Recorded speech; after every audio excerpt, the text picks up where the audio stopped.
अब हम आ चुके हैं अपने सेकेंड लास्ट चैप्टर की ओर। और आपके मॉड्यूल में ये लास्ट चैप्टर है, that is chapter 8, which deals with strategy implementation and control. पिछले लेक्चर में हमने काफ़ी हद तक स्ट्रैटेजी इम्प्लीमेंटेशन एंड कंट्रोल के बारे में बेसिक्स पढ़ा था जब हमने चैप्टर 3 को कवर किया था। आज इन्हीं टॉपिक्स को हम क्या करेंगे, यहाँ पे डिटेल में डिस्कस करेंगे। So there will be a lot to know, lot to discuss in our today's lecture. The learning objective as per ICAI is what that you'll have to understand the concept of strategy implementation. Then you'll have to appreciate the relationship between the strategy formulation and strategy implementation. So basically यहाँ पर अपने को ये देखना होगा कैसे formulation implementation, जो अभी तक हम चेक कर रहे थे कि आपका फॉर्मुलेशन अच्छा है, इम्प्लीमेंटेशन खराब है तो क्या होगा, और इम्प्लीमेंटेशन अच्छा है, फॉर्मुलेशन खराब है तो क्या होगा, दोनों किस तरह से वर्क करता है. Then we will also have to understand the issues which will be there in the strategy implementation. हम strategic control का जो पूरा प्रोसेस है उसको हम यहाँ पर चेक करेंगे और इसमें एक अपना एक एग्जाम क्वेश्चन भी बनता है. Then concept of strategy audit, correct. और BPR यहाँ पर एक काफ़ी इंपॉर्टेंट कॉन्सेप्ट है, BPR एंड बेंचमार्किंग, ये दोनों. ये पूरा चैप्टर अगर मैं बताऊँ तो ऑलमोस्ट मेरे को लगता है ये पूरा चैप्टर ही आपका इंपॉर्टेंट है. There are lot of things which are going to be part of your question paper in the exam as far as this chapter is concern. तो मैं वेटेज वाइज तो कुछ ऐसा गारंटी नहीं बोलता हूँ, बट डेफिनेटली मुझे लगता है 5 to 10 मार्क्स आपको आराम से इस चैप्टर से मिलना चाहिए. मिनिमम 5 मार्क का एक क्वेश्चन तो आपको डेफिनेटली मिलेगा and it can go up to 10 marks for sure. Okay, so अब अगर आप यहाँ पे देखो तो ये आपके टॉपिक्स है, जैसे चैप्टर ओवरव्यू में दिया हुआ है, inter relationship between the formulation and implementation, then strategic change, control, audit, BPR and benchmarking. हम हावेवर यहाँ पर कैसे शुरू करेंगे, will start with the concept of benchmarking, then we will hit the concept of BPR, उसके बाद में हम आएंगे यहाँ पे. हमारे लिए ये सीक्वेंस रहेगा 1 2 and then we will start with this 3 4 5 and 6. इस चैप्टर में ज़्यादा टाइम लगेगा नहीं. आज के लेक्चर में जहाँ तक है हम बेंचमार्किंग, BPR को कंप्लीट तो नहीं कर पाएंगे but will be able to hit the basics of BPR, तो हम इन दोनों को ख़त्म करेंगे. देन हमारा नेक्स्ट लेक्चर होगा मंडे को अगेन हम BPR को कंप्लीट करके will pack up this. So 2 lecture, I think 3 से 4 लेक्चर के अंदर अपना ये पूरा चैप्टर फिनिश हो जाना चाहिए.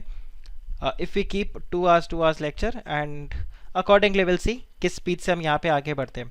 हमें RTP भी इसके साथ में कवर करना है, so will do that as well. So if we just pack up straight away go to the concept of benchmarking, हम रिवर्स में आते हैं यहाँ पे.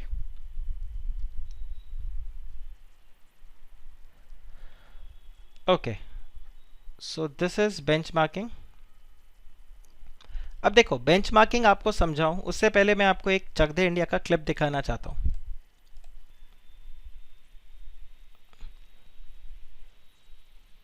If you remember this scene,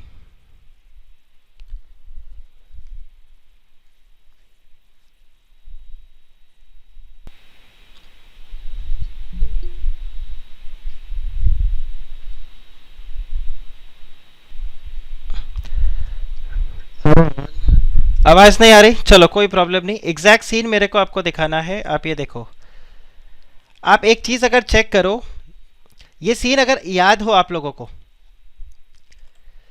if you remember this scene, हाँ अमर वो वॉइस नहीं आएगा बिकॉज मैंने हेडफोन लगा के रखा हुआ है, so that's why you will not be able to hear that. But if you remember that scene, इस सीन में क्या होता है, शाहरुख खान सबको वो हॉकी प्रैक्टिस के लिए फील्ड में लेके आता है, right. So this is the field, just example check करना, ये आपका हॉकी का वो फील्ड है और यहाँ पर एक बेंच लगा हुआ है, करेक्ट.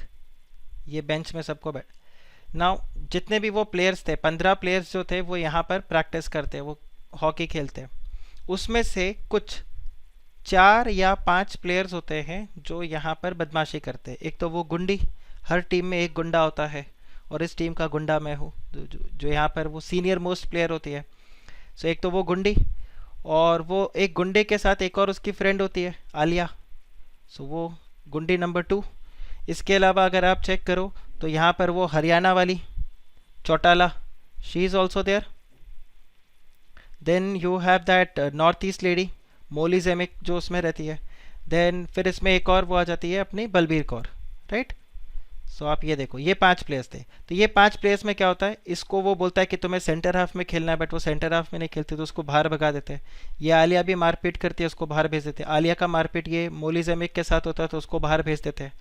ये भी फिर वो मारपीट करने लग जाती है, उसको भी बाहर भेज देते हैं। चौटाला भी थोड़ा सा कुछ बदतमीजी करती है तो उसको भी बाहर भेज देते हैं। तो इन सबको क्या करते हैं वो इन सबको बोलता है एक काम करो। शाहरुख खान इनको क्या बोलता है, आउट। और आउट मतलब उनको वहाँ पर बेंच में बैठा देता है कि वहाँ पर आप बैठो। फिर जो आपको मैंने सीन स्टार्ट में दिखाया था उसमें वो ओपनिंग प्रैक्टिस सेशन के लिए आते हैं और नेक्स्ट डे उनको वापस से बोलते हैं तुम बेंच में ही जाकर बैठो, ठीक है। सो बेसिकली वो बेंच में उनको वहाँ पर क्यों बैठा रहे। और जब वो जो वहाँ पर उनकी लेडी होती है, उनकी जो केयर टेकर लेडी होती है इनकी टीम के साथ में, वो लेडी शाहरुख खान को बोलती है कि ये नो अच्छे प्लेयर्स है, इनको इनके साथ हम डील नहीं कर पाएंगे, ये अच्छे प्लेयर्स है, ये अच्छी हॉकी खेलते हैं। तो शाहरुख खान उनको क्या बोलता है, हॉकी खेलने से ज़्यादा इनको कुछ और सीखना ज़रूरी है, करेक्ट। सो यहाँ पर उनको बेंच में बैठा कर क्या बोलते हैं, बैठो देखो दूसरे प्लेयर्स कैसे खेल रहे एंड देन यू कम। सो एक एक करके फिर सब यहाँ पे अपोलोजाइज करते हैं कि देखो जैसे सबसे पहले ये भागी, आपने वो जो सीन देखा उसमें भी ये था, सबसे पहले ये भागी कि सॉरी सर, फिर चौटाला भागती है, फिर ये नॉर्थ ईस्ट वाली भागती है, देन ये दोनों लास्ट में भाग के सॉरी बोलते हैं और फिर यहाँ पर टीम में आते हैं। सो बेसिकली बेंच मार्किंग का अगर कॉन्सेप्ट बताऊँ, so what happens in case of bench marking concept, आप ये बेंच पे बैठे हो, ठीक है, आप एक बेंच पे बैठे हो, आपके सामने ये पूरी इंडस्ट्री है, इंडस्ट्री में बहुत सारे प्लेयर्स हैं, ठीक है, who are doing work better than you, who are performing better than you और who are ahead of you. और आप बेंच पे बैठ के क्या कर रहे हो, उनको देख रहे हो एंड आपके मन में भी ऐसे आता है यार कभी हम भी ऐसा बनेंगे। होता है इस तरह से, जैसे मैं अपने कुछ प्रोफेसर्स को देखता था तो मेरे को ऐसे लगता था यार कभी अगर पढ़ाऊंगा ना तो इनके जैसा पढ़ाऊंगा कि यार मतलब क्लास से निकले तो वो तो बोलते ना आत्मा तृप्त हो जाती है भाई इनकी क्लास के बाद में कि भाई हाँ दिमाग में सेट हो गया, तो ऐसा होता है। सो आप कई सीनियर्स को देखते हो, राइट। सो यहाँ पर भी एग्जैक्ट वही सिनेरियो रहता है in case of benchmarking. Industry tries to address the issues which is there in the organization and then it tries to adopt the best practices which are available in the industry। जो best practices आपके पास है उसको वो adopt करने की कोशिश करता है एंड अकॉर्डिंगली वो अपने आप को इम्प्रूव करेगा। सो यहाँ पर आपको कुछ ऐसे ऐसे टर्म्स मिलेंगे दैट प्रोडक्ट डेवलपमेंट, देन आपको यहाँ पर कुछ ऐसा टर्म मिलेगा मार्केट पेनिट्रेशन, करेक्ट। फिर आपको यहाँ पर improvisation, customer service, better customer service process और ये सारा चीज़ आ जाता है। बेंच मार्किंग में आप ये चीज़ बिल्कुल याद रखना, मैं आपको ऑडियो के साथ वो क्लिप नहीं दिखा पाया but you just remember that कि उस सीन में उसमें होता क्या है, इन प्लेयर्स को वो बेंच पे बैठा था और उनको बोलता है बैठो देखो बाकी कैसे खेल रहे हैं और उनके लेवल पे आके। So basically according to Shahrukh Khan इनका लेवल उतना अच्छा नहीं था जितना बाकियों का लेवल है, though they were not talking about hockey, it was in terms of discipline, but whatever it is, आप बाहर बेंच पे बैठो देखो कैसे बाकी प्लेयर्स लोग परफॉर्म कर रहे हैं और उसके बाद वापस आओ और काम करो। आप लोगों ने कितनों ने वो लक्ष्य मूवी देखा होगा, लक्ष्य मूवी में भी तो यही होता है ना, वो जब हा हा हा हा हा ऐसे करके वो जो अटैक करने वाला सीन होता है उसमें भी, I can show you that also, yes ये वाला सीन।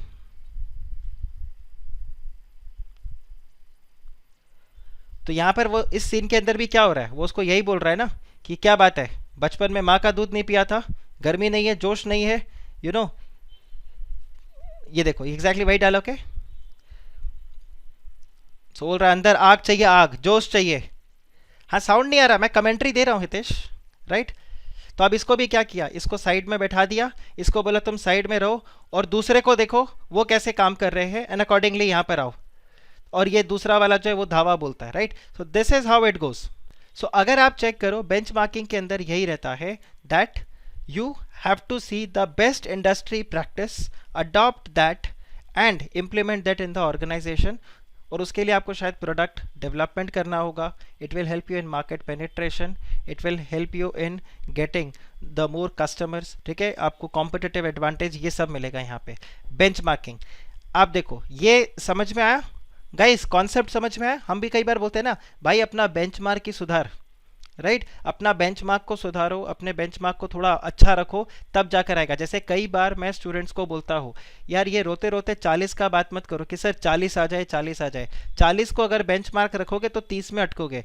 बेंचमार्क रखो कि भाई सर 70 लेके आना है, मेरे को 70 स्कोर करना है, तो अगर कभी 70 से थोड़ा नीचे भी गिरे तो 60 तक पहुंचोगे, चलो वर्स्ट केस भी हुआ तो 50 तक तो पहुंच ही जाओगे, तो एटलीस्ट पास होने वाला वो सब टेंशन ही नहीं। तो बेंचमार्क रखो कि सर हमें रैंक लेके आना है, तो पास या फेल का तो टेंशन ही खत्म हो जाएगा अगर आपने रैंक का बेंचमार्क रखा तो। So that's what again goes in your benchmarking. और इसमें आप देखो क्या दिया हुआ है, benchmarking helps an organisation to get ahead of the competition, to get ahead of the competition. इसमें इसका ये मतलब नहीं है कि बेंचमार्क में आप किसी को कॉपी करोगे, इमिटेशन नहीं करना है। बेंचमार्क में क्या करना है, you adopt the best industry practice and that's how you go ahead. So देखो benchmark help the organization to get ahead of the competition. The organization can possess large amount of information that can help them in taking strategic and other important decisions. So companies that translate this information to knowledge and use it in their planning and decision making are the winners.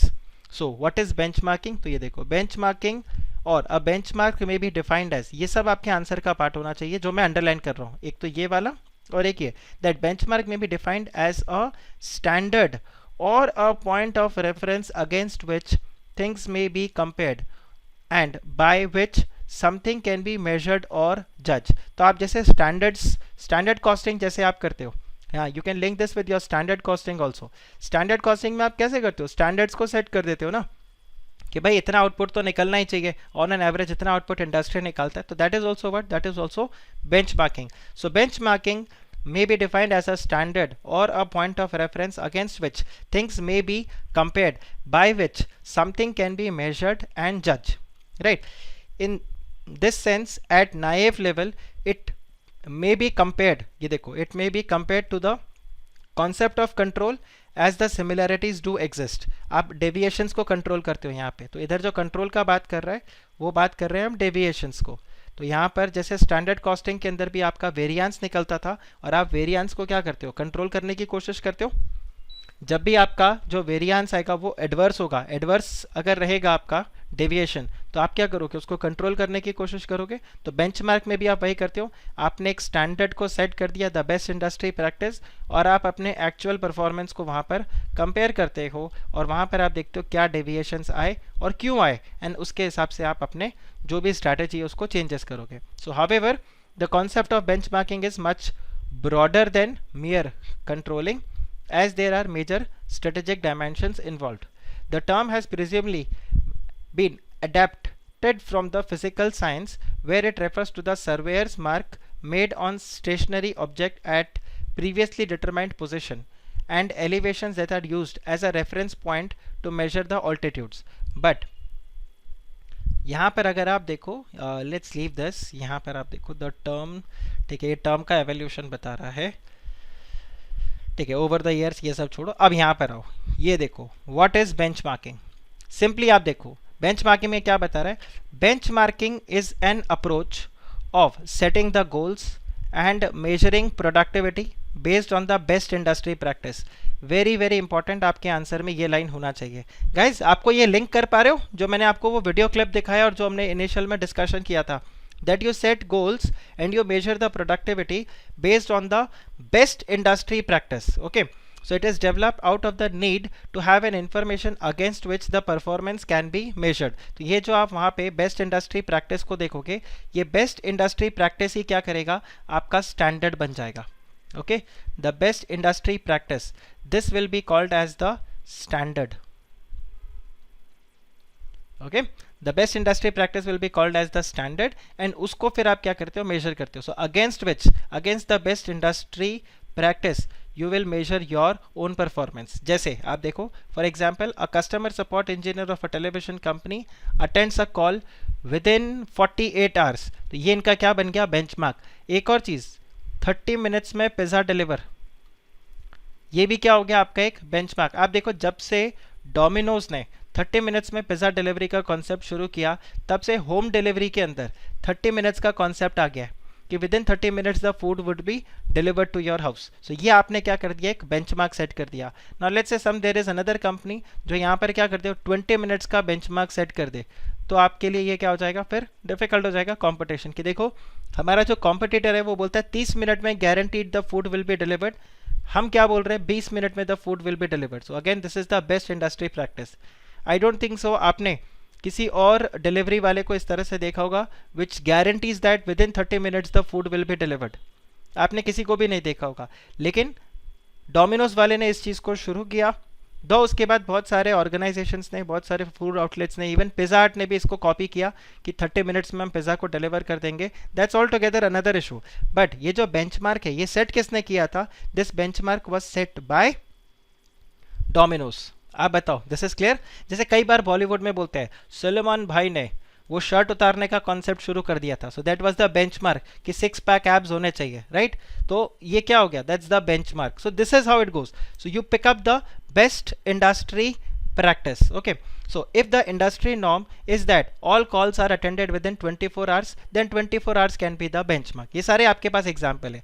Benchmarking क्या करता है आपके लिए, तो benchmarking देखो, benchmarking is going to help you in improving the performance by learning from the best practices and the processes by which they are achieved. आप बताओ, ये समझा आपको? ऑब्वियस सा बात है ना, अगर आप बेस्ट इंडस्ट्री प्रैक्टिस के साथ में अपने आप को कंपेयर करना शुरू करोगे या अपने परफॉर्मेंस को उस लेवल पे ले जाने की कोशिश करोगे, then definitely you are going to improve your performance because you are again you have benchmark the standard of a best industry practice. देखिए, it involves regularly comparing the different aspects of the performance with the best practices. Again this is a repeated point, you do the comparison, correct, and then you identify the gaps and find out the novel methods. novel methods मतलब new methods। आया था, देखो corona virus आया तब क्या बोला था, novel virus है, तो नोवेल वायरस मतलब न्यू वायरस।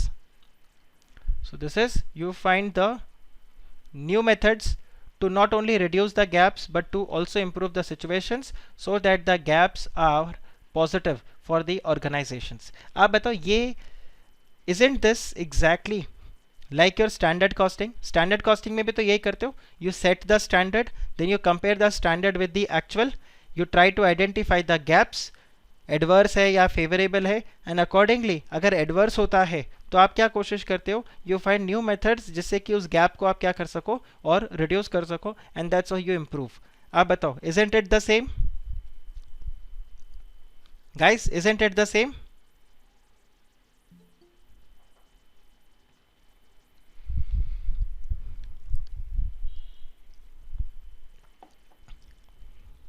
यस।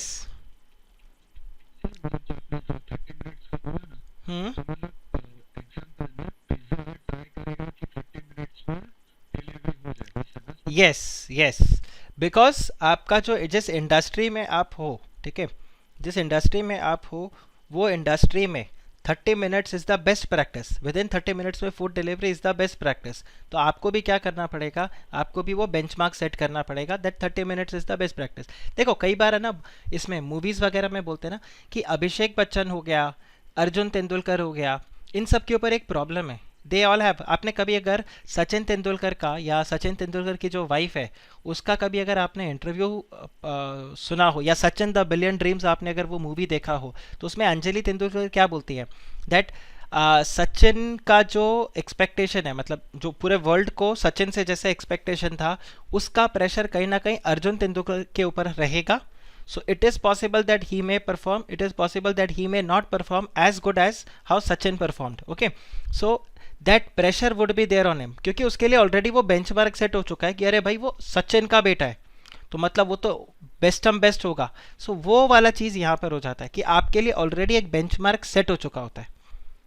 आया समझ में? इंडस्ट्री के अंदर बेस्ट प्रैक्टिस, जैसे फिटनेस के मामले में अगर आप बोलोगे तो again in the Indian cricket team fitness के मामले में धोनी, कोहली, इन लोगों ने क्या कर दिया, फिटनेस के लिए एक बेंचमार्क सेट कर दिया है, right. You must be seeing one of the ad जिसमें हार्दिक पांड्या धोनी के साथ रेस लगा रहा है, उस जब प्री मैच प्रैक्टिस ये लोग जब करते हैं और वार्म अप जब कर रहे होते हैं, उसमें धोनी बीट्स एक्चुअली हार्दिक पांड्या। तो वो बेसिकली क्या कर रहा है, वो फिटनेस के मामले में बेंचमार्क सेट कर रहा है कि that you know how fit the player should be even at that age. The 10 साल से ज़्यादा का गैप होगा हार्दिक पांड्या एंड महेंद्र सिंह धोनी में, but still he could beat him, right. So वो बेंचमार्क वाला चीज़ हो जाता है। So benchmark is again what, it is again the best industry practice. What is the best industry practice in your industry, मतलब जिस भी इंडस्ट्री में आप हो वहाँ पर बेस्ट प्रैक्टिस क्या, आप उसको पिक करोगे और उसके हिसाब से अपने आप को फिर इंप्रूव करते हो कि आप भी उसी लेवल पे जाओगे।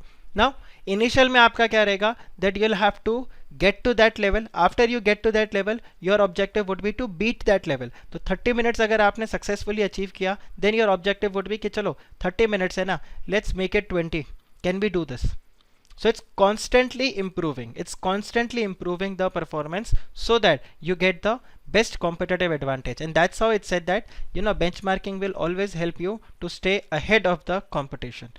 और आप बिल्कुल ध्यान रखो, जैसे मैंने आपको बताया 40-50 के पीछे रोए मत, आप सीधा दिमाग लगाओ that I want to get rank. तो आपका बेंचमार्क अगर रैंक रहेगा तो दैट डेफिनेटली 40-50 वाला वो टेंशन ही खत्म कि सर एग्रीगेट बना के नहीं बना, 39 आ गया, 38 आ गया, वो टेंशन ही खत्म हो जाएगा। बिकॉज एक रैंक वाला कभी भी इस तरह से एग्रीगेट 39-40 इन सब के बारे में बात नहीं करता, वो रैंक के बारे में बात करता। So that's what goes here also, okay. But at the same time यहाँ पर ये लाइन बहुत इंपॉर्टेंट है, it says that the benchmark is not panacea for all the problems. Now what do you mean by panacea, it means the solution, it is not the solution for all the problem. जैसे अब देखो strategy के अंदर आप पूरा चीज check करो, कोई एक चीज नहीं है जो आपको सक्सेसफुल बनाएगा या आपके स्ट्रैटेजी को वो इम्प्रूव करेगा या आपके स्ट्रैटेजी इम्प्लीमेंटेशन के अंदर वो परफेक्ट रहेगा। and that is the reason आपने अपन ने वो पढ़ा था, can strategy be perfect? Answer is no, strategy can never be perfect. So same way benchmarking is also one of the strategy, but it is not the solution for all the problem, right? So I'll just write the meaning here that this is not a solution. अगर आपको ये भारी word लगता है तो आप इसको solution लिखो। So it is not the solution for all problems, but यहां पर क्या हो जाता है, आप कोशिश करते हो, this will help you. So this is a process which will help in superior performance. Superior performance, आप दूसरों से ज़्यादा अच्छा परफॉर्म कर सको, ये आपको वो हेल्प करेगा इसमें। Now the better processes are not merely copied. ये देखो, ये जो मैंने आपको बताया था, ये जो बेटर प्रोसेसेस है इसको कॉपी नहीं करना, it is not imitation, this is not imitating, it is adopting the best industry practice and improving your performance। फिर आप देखिए, efforts must be made to learn, improve and evolve them that suit the organizational requirement accordingly। Then further, benchmarking exercises are also repeated periodically so that the organization does not lag behind the dynamic environment। Another thing, this is good कि organization के अंदर आप देखो जिस environment में आप हो, external environment that is dynamic, बार बार उसमें change आ रहा है, कहीं ना कोई नया player आ रहा है, कुछ नया इंट्रोड्यूस करते हुए जा रहा है। सो बेंचमार्किंग आपको ऑन अ कॉन्टिन्यूअस बेसिस पे ये करना पड़ेगा, and that's what is written here, that benchmarking is a process of continuous improvement in search of the competitive advantage. So it is not a one time process. So it measures the company's products, the services and the practices against those of the competitors or acknowledged leaders in the field. So maybe you can say कि देखो एक organisation है, आपके 4-5 competitors हैं, या आप जिस industry में उसमें बहुत सारे प्लेयर्स हैं, उसमें आप एक को बोल सकते हो यार ये सबसे अच्छा सस्ता प्रोडक्ट देता है, ये सबसे क्वालिटी वाला प्रोडक्ट देता है, अच्छा ये टाइम पर डिलीवरी करता है, यार इसका अवेलेबिलिटी बहुत अच्छा है, यार इसका आफ्टर सेल सर्विस बहुत अच्छा है। तो आप हर एक का अलग अलग बेंचमार्क वहाँ पर सेट कर सकते हो, अकॉर्डिंगली यू कैन डू। जैसे मैं अगर आपको बताऊँ, my teaching is nothing, it is just the product of all my professors. मेरे जितने भी अच्छे प्रोफेसर्स थे, सारे ही अच्छे थे, बट जिन प्रोफेसर्स ने मेरे को बहुत इन्फ्लुएंस किया, मैंने उन सब के टीचिंग्स में से जो बेस्ट उनका था, मैंने कोशिश किया उसको मैं अडॉप्ट करूं, and I try to get that in my teaching. I hope I will be able to do a better job with that. So वो एक आपका यहाँ पे अप्रोच हो जाता है। तो बेंचमार्किंग में ऐसा नहीं है कि मैं अपने प्रोफेसर जिन्होंने मेरे को पढ़ाया मैं उनकी तरह कॉपी करके आपको यहाँ पे पढ़ाऊँ, but I will try to adopt that, उनमें ऐसा क्या था।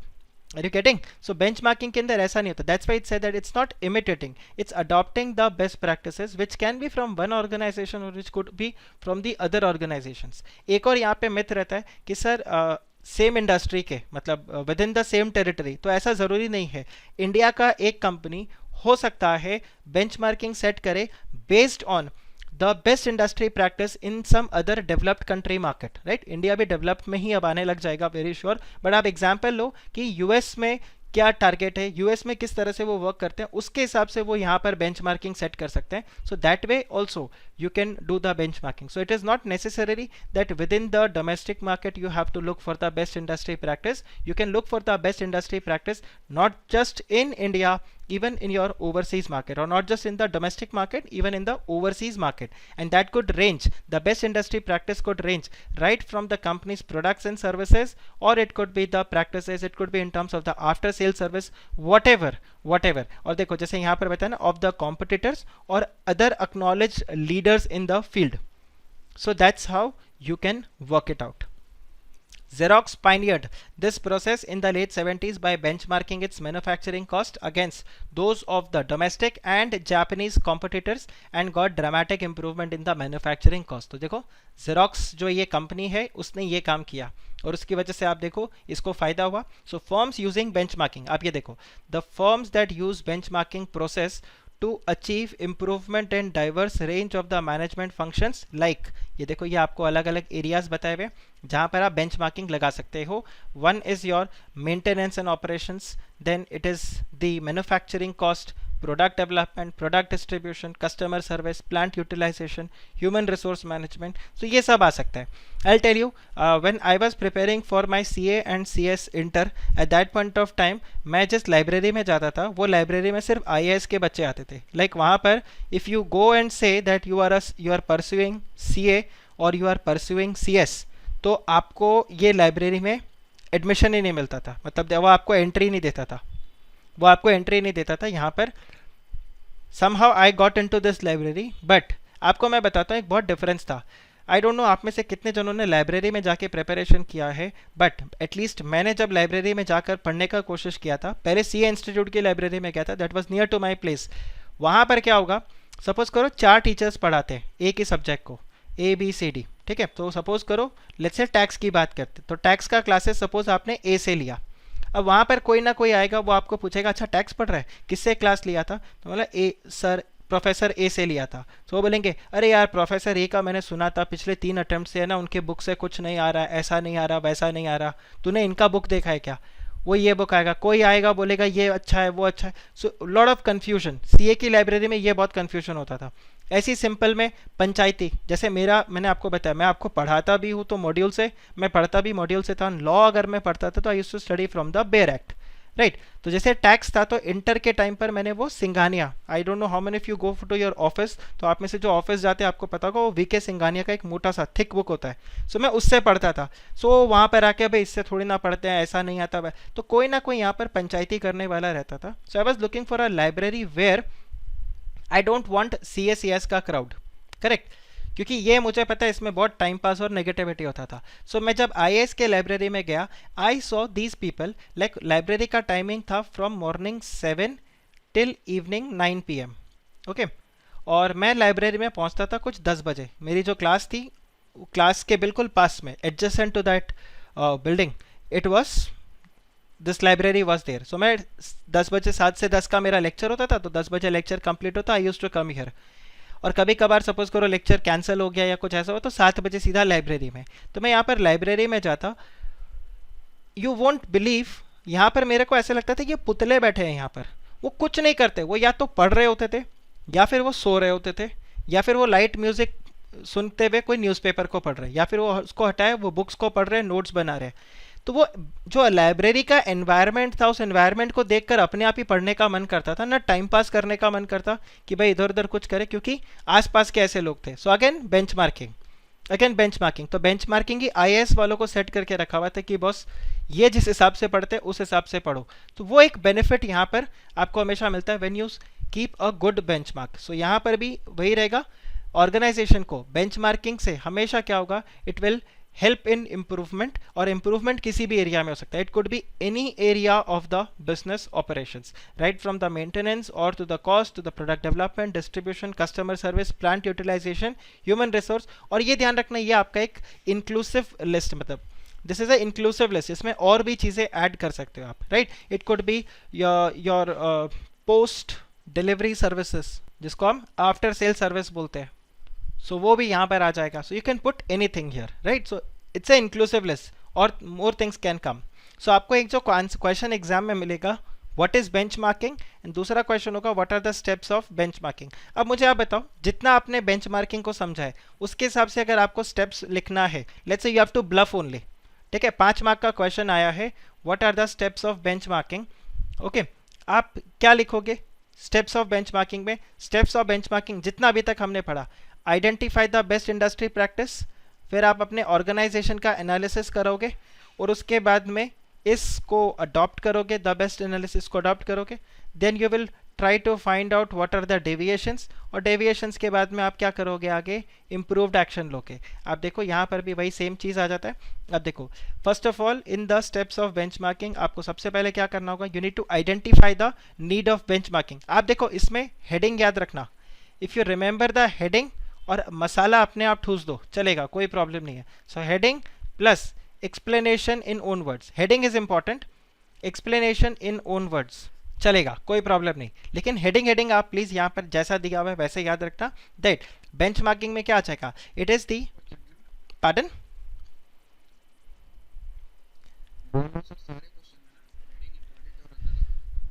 नहीं मोस्टली ऐसा ही रहता है, बट कई जगह जैसे मैंने बताया अंदर के जो टर्मिनोलॉजी से वो इंपॉर्टेंट हो जाते हैं, बट यहाँ पर अंदर के टर्मिनोलॉजी में कोई ऐसा भारी भरकम टर्मिनोलॉजी नहीं है.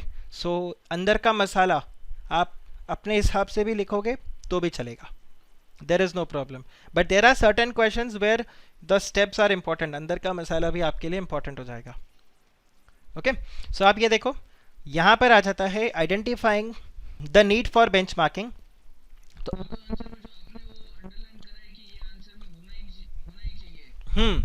वो ज़रूरी, बिल्कुल बिल्कुल, वहाँ तो वो कीवर्ड्स आपको ज़रूरत है, बिकॉज वो कीवर्ड्स के बिना मार्क्स नहीं मिलेगा आपको. बहुत सारे टर्म्स है, जैसे अपना ये आया था, आई फॉरगॉट दैट, वो एक वर्ड ये मेरे को याद नहीं आ रहा है, उसके अंदर हम लोगों ने जब लिया था, तो there has to be you know, जो कीवर्ड्स आपके होते हैं ना वो बहुत ज़रूरी है. वो बहुत, जैसे बेंचमार्किंग का अगर क्वेश्चन आ गया तो आपको बेस्ट इंडस्ट्री प्रैक्टिस ये वर्ड लिखना ज़रूरी है, राइट. सो इस तरह से करके आपको कॉन्सेप्ट्स को सेट करना है, बट अंदर का मसाला दिस इज देयर. मतलब आप अगर ठीक ठाक तरीके से, जैसे मैंने आपको बताया ना, if you have practice the past exam papers in writing, उसके बाद में अगर आप एग्जाम में अपने लैंग्वेज में भी आंसर को लिखोगे ना तो मार्क्स मिल जाएगा. सी अपने लैंग्वेज में लिखने पे मैं क्यों थोड़ा सा आपको बोलता हूँ कि प्रैक्टिस करके वहाँ पर जाओ, बिकॉज क्या होगा, what you mean and what you write उसमें डिफरेंस आ जाता है, क्योंकि अपना मदर टंग इंग्लिश नहीं है. We are not well versed with the English language, उतना कमांड अपना नहीं है. सो हम कई बार क्या करते हैं, हम चीज़ों को समझ तो अच्छे से जाते हैं, बट हमने समझा है, अब समझ तो हमारे दिमाग में वो अपनी मातृभाषा में ही रहेगा, अब उसको हम इंग्लिश में कन्वर्ट करके लिखने की कोशिश करते हैं, तो थोड़ा सा फिर वो जेठालाल वाला हालत हो जाता है, राइट. वो वीडियो भेजा था ना आप लोगों को,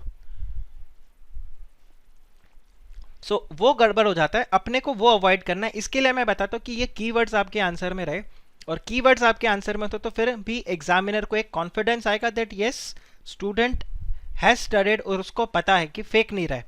अदरवाइज क्या होगा, आप जो लिखोगे और मतलब जो सपोज करो आपने पढ़ा है, आपने पढ़ के लिखा है, बट आपका लैंग्वेज उतना ग्रेट नहीं है, और दूसरा एक आपके साथ एक और कंपटीशन में आपके है जिसने पढ़ा नहीं है, वो वहाँ पर आके फेक रहा है. अब प्रॉब्लम क्या होगा, जो फेक रहा है और आप में कोई डिफरेंस वहाँ पर नज़र नहीं आएगा, और it will be very difficult, right. Sir Hindi medium अगर ऑप्ट किया तो एग्ज़ाम फॉर्म भरने का टाइम, अगर आपने हिंदी मीडियम अगर ऑप्ट किया तो फिर आपको फिर वो हिंदी शब्दकोश का इस्तेमाल करना पड़ेगा, क्योंकि मैंने तो पढ़ाया आपको अंग्रेज़ी भाषा में है. So Hindi medium, so anyone planning to give Hindi medium, anyone planning to give the exam in Hindi medium? Okay. Okay. Personally मेरे को लगता है you should avoid, because I think final में हिंदी मीडियम अलाउड नहीं है. फाइनल में अलाउड है? I don't think so. Final में it is not allowed. See the major problem with us is what, हमें ना इंग्लिश अच्छे से आता है ना हिंदी अच्छे से आता है, हम दोनों में आधे पके पके रह गए, राइट. हिंदी का भी अगर कोई एकदम कोर टर्म अपने पास आ जाएगा तो ख़त्म, वहीं पर अपना हालत ख़राब, और इंग्लिश का भी कोई अगर प्रॉपर टर्म आ गया, और ये सिर्फ आपका नहीं है, ये हमारे साथ भी है, मतलब मेरे साथ भी है कि प्योर हिंदी, मतलब मैं रविश कुमार को सुनना शुरू किया था इसी के चक्कर में कि प्योर हिंदी के वर्ड्स आ जाए, right. So this is how it goes.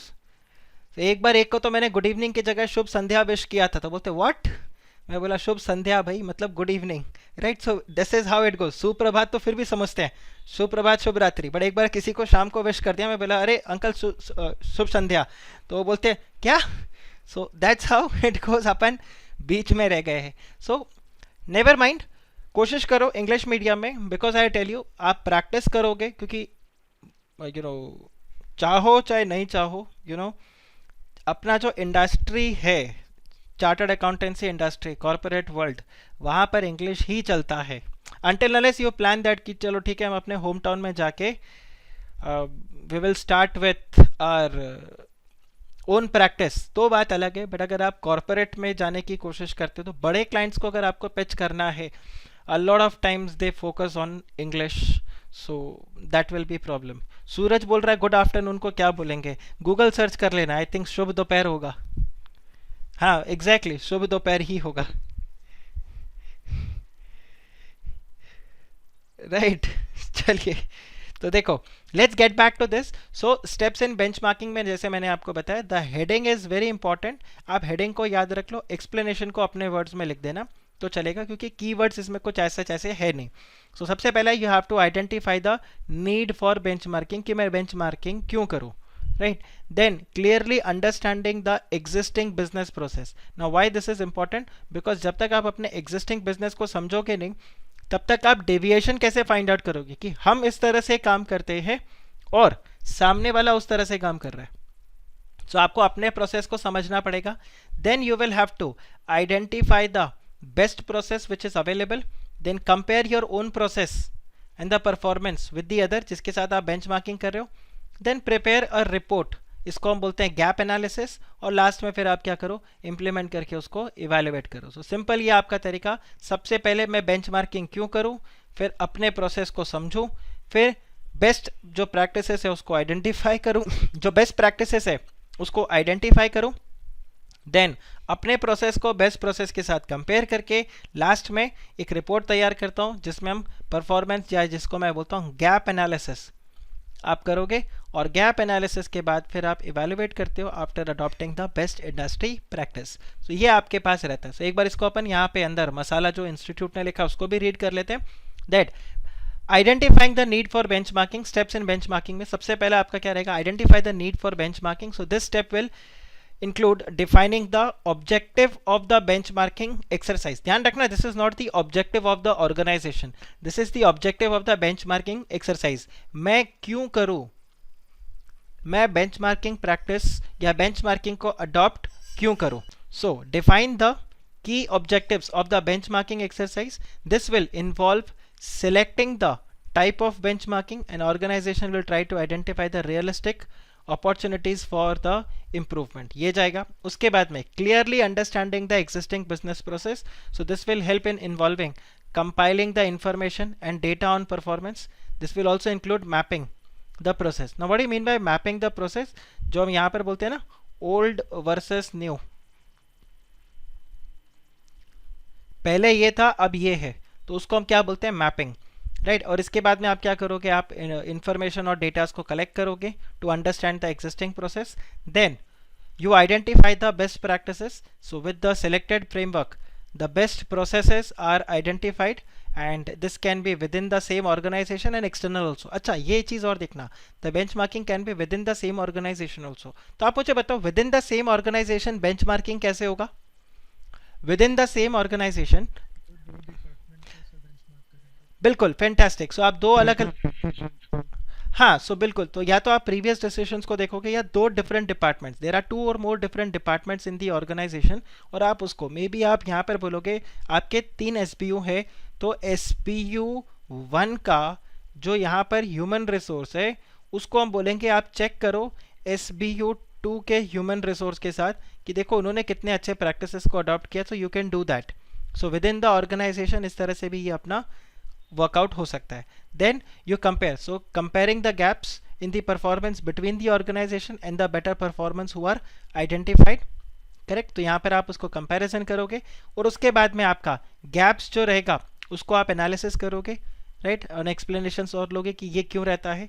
This will help you to understand how the improvements can be initiated, correct. So feasibility of making the improvements in light of the conditions that apply within the organizations are also examined कि हम किस तरह से उसको implement कर सकते हैं. Then prepare a report and implement the steps which is necessary for the performance of the gap. I think gap analysis यहाँ नहीं, gap analysis यहाँ पर आएगा. This is the gap analysis, correct.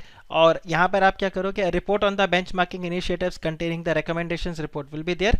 और इसमें आपका क्या रहेगा, एक्शन प्लान, कि हम कैसे यहाँ पर क्या करें, ये जो परफॉर्मेंसेज है इनको हम इम्प्लीमेंट करें. And then you will have the evaluation. So a business organisation must evaluate the results of the benchmarking process in terms of the improvement vis-a-vis the objectives and the other criteria set for the purpose. और इसको आपको क्या करना पड़ेगा, periodically evaluate भी करते रहना पड़ेगा. and you will also have to reset the benchmarks. ये ध्यान रखना, evaluation में you evaluate the results of the benchmark, एक तो ये, दूसरा periodically evaluate करोगे, और तीसरा आप अपने बेंचमार्क को रीसेट भी करोगे. वो बताए ना, हम बेहतर को बनाए और बेहतर. और कई बार आप देखो, जो मैं आप लोगों को लिख के भेजता हूँ, go from good to great. तो एक बार आप ग्रेट को अचीव कर लिए, फिर वो ग्रेट वापस से गुड बन जाना चाहिए कि अब उससे और बेटर, करेक्ट. सो ये वाला चीज़ रहता है, reset the benchmark in the light of the changes and the condition that impact the performance. So this is there in benchmarking and the steps in benchmarking. आप बताओ क्या ये आपको दिमाग में सेट हुआ कि नहीं. benchmarking and the steps of benchmarking. Guys ध्यान रखना, 5 marks exam question straight forward आपको मिलेगा. What is benchmarking, what are the steps for benchmarking, और how to implement benchmarking. देखना, ध्यान रखना, ये steps in benchmarking process इस तरह से भी आ सकता है, how to implement benchmarking. कोई फर्क नहीं पड़ेगा, आपका आंसर तब भी सेम रहने वाला है, राइट. सो कोशिश करो इसका आंसर आप रेडी रखो, और एग्जाम में जब ये क्वेश्चन आए, so you should be in a position to answer this question. Important, very very important from your exam point of view, right. So अब इसको फिनिश करके हम चलते हैं इसके पिछले टॉपिक में. इसी का एक और कज़न है, और उस कज़न को हम बोलते हैं BPR, बिजनेस प्रोसेस री इंजीनियरिंग. थोड़ा सा बड़ा टॉपिक है ये, हो सकता है आज की क्लास में अपना पूरा, हो सकता है क्या, डेफिनेटली आज की क्लास में पूरी तरह से कंप्लीट नहीं होगा. बट आप ये देखो, बिजनेस प्रोसेस री इंजीनियरिंग BPR. अब देखो यहाँ पर 3 वर्ड्स यूज़ किए हुए हैं, बिजनेस प्रोसेस री इंजीनियरिंग, करेक्ट. वो जो दिमाग में वर्ड आ रहा था और जो कॉन्सेप्ट था अभी थोड़ी देर पहले जो मैं आपको समझा रहा था, वो इसी के लिए था, BPR. अब देखो, जैसे BPR एक आएगा तो यहाँ पर एक टर्म रहेगा, अब सिंपली एक चेक करो, बिजनेस प्रोसेस री engineering. So when we talk about business process री इंजीनियरिंग, देखो री इंजीनियरिंग का क्या मतलब होगा. अगर मैं आपसे बात करता हूँ री इंजीनियरिंग का, re engineering means there is a change. हाँ, फिर से बना,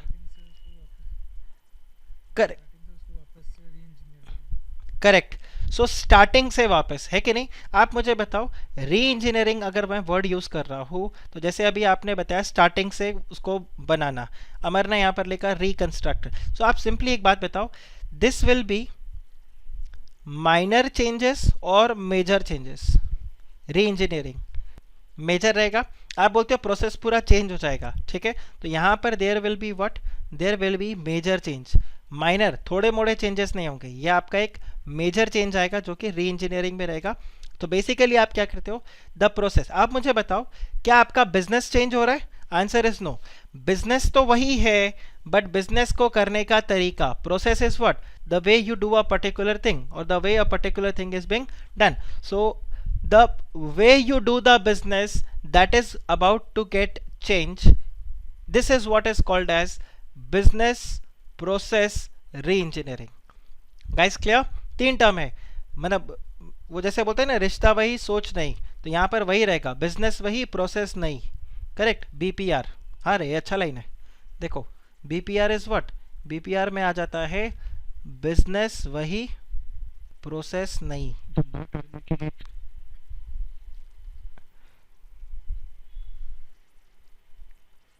यस, बताओ क्या बोल रहे थे. Exactly, the old technique will be replaced by the new technique. आप पहले जिस तरह से बिजनेस को करते थे, अब आप बिजनेस को उसी अलग तरीके से करोगे। देखो बीपीआर का आपको एक एग्जांपल देता हूं मैं यहाँ पे, you'll be able to understand. So we are understanding the concepts of BPR and we'll be discussing the examples here. आप simply एक चेक करो, जब मैं नहीं, फ्लिपकार्ट कभी भी दुकान में नहीं बेचता था।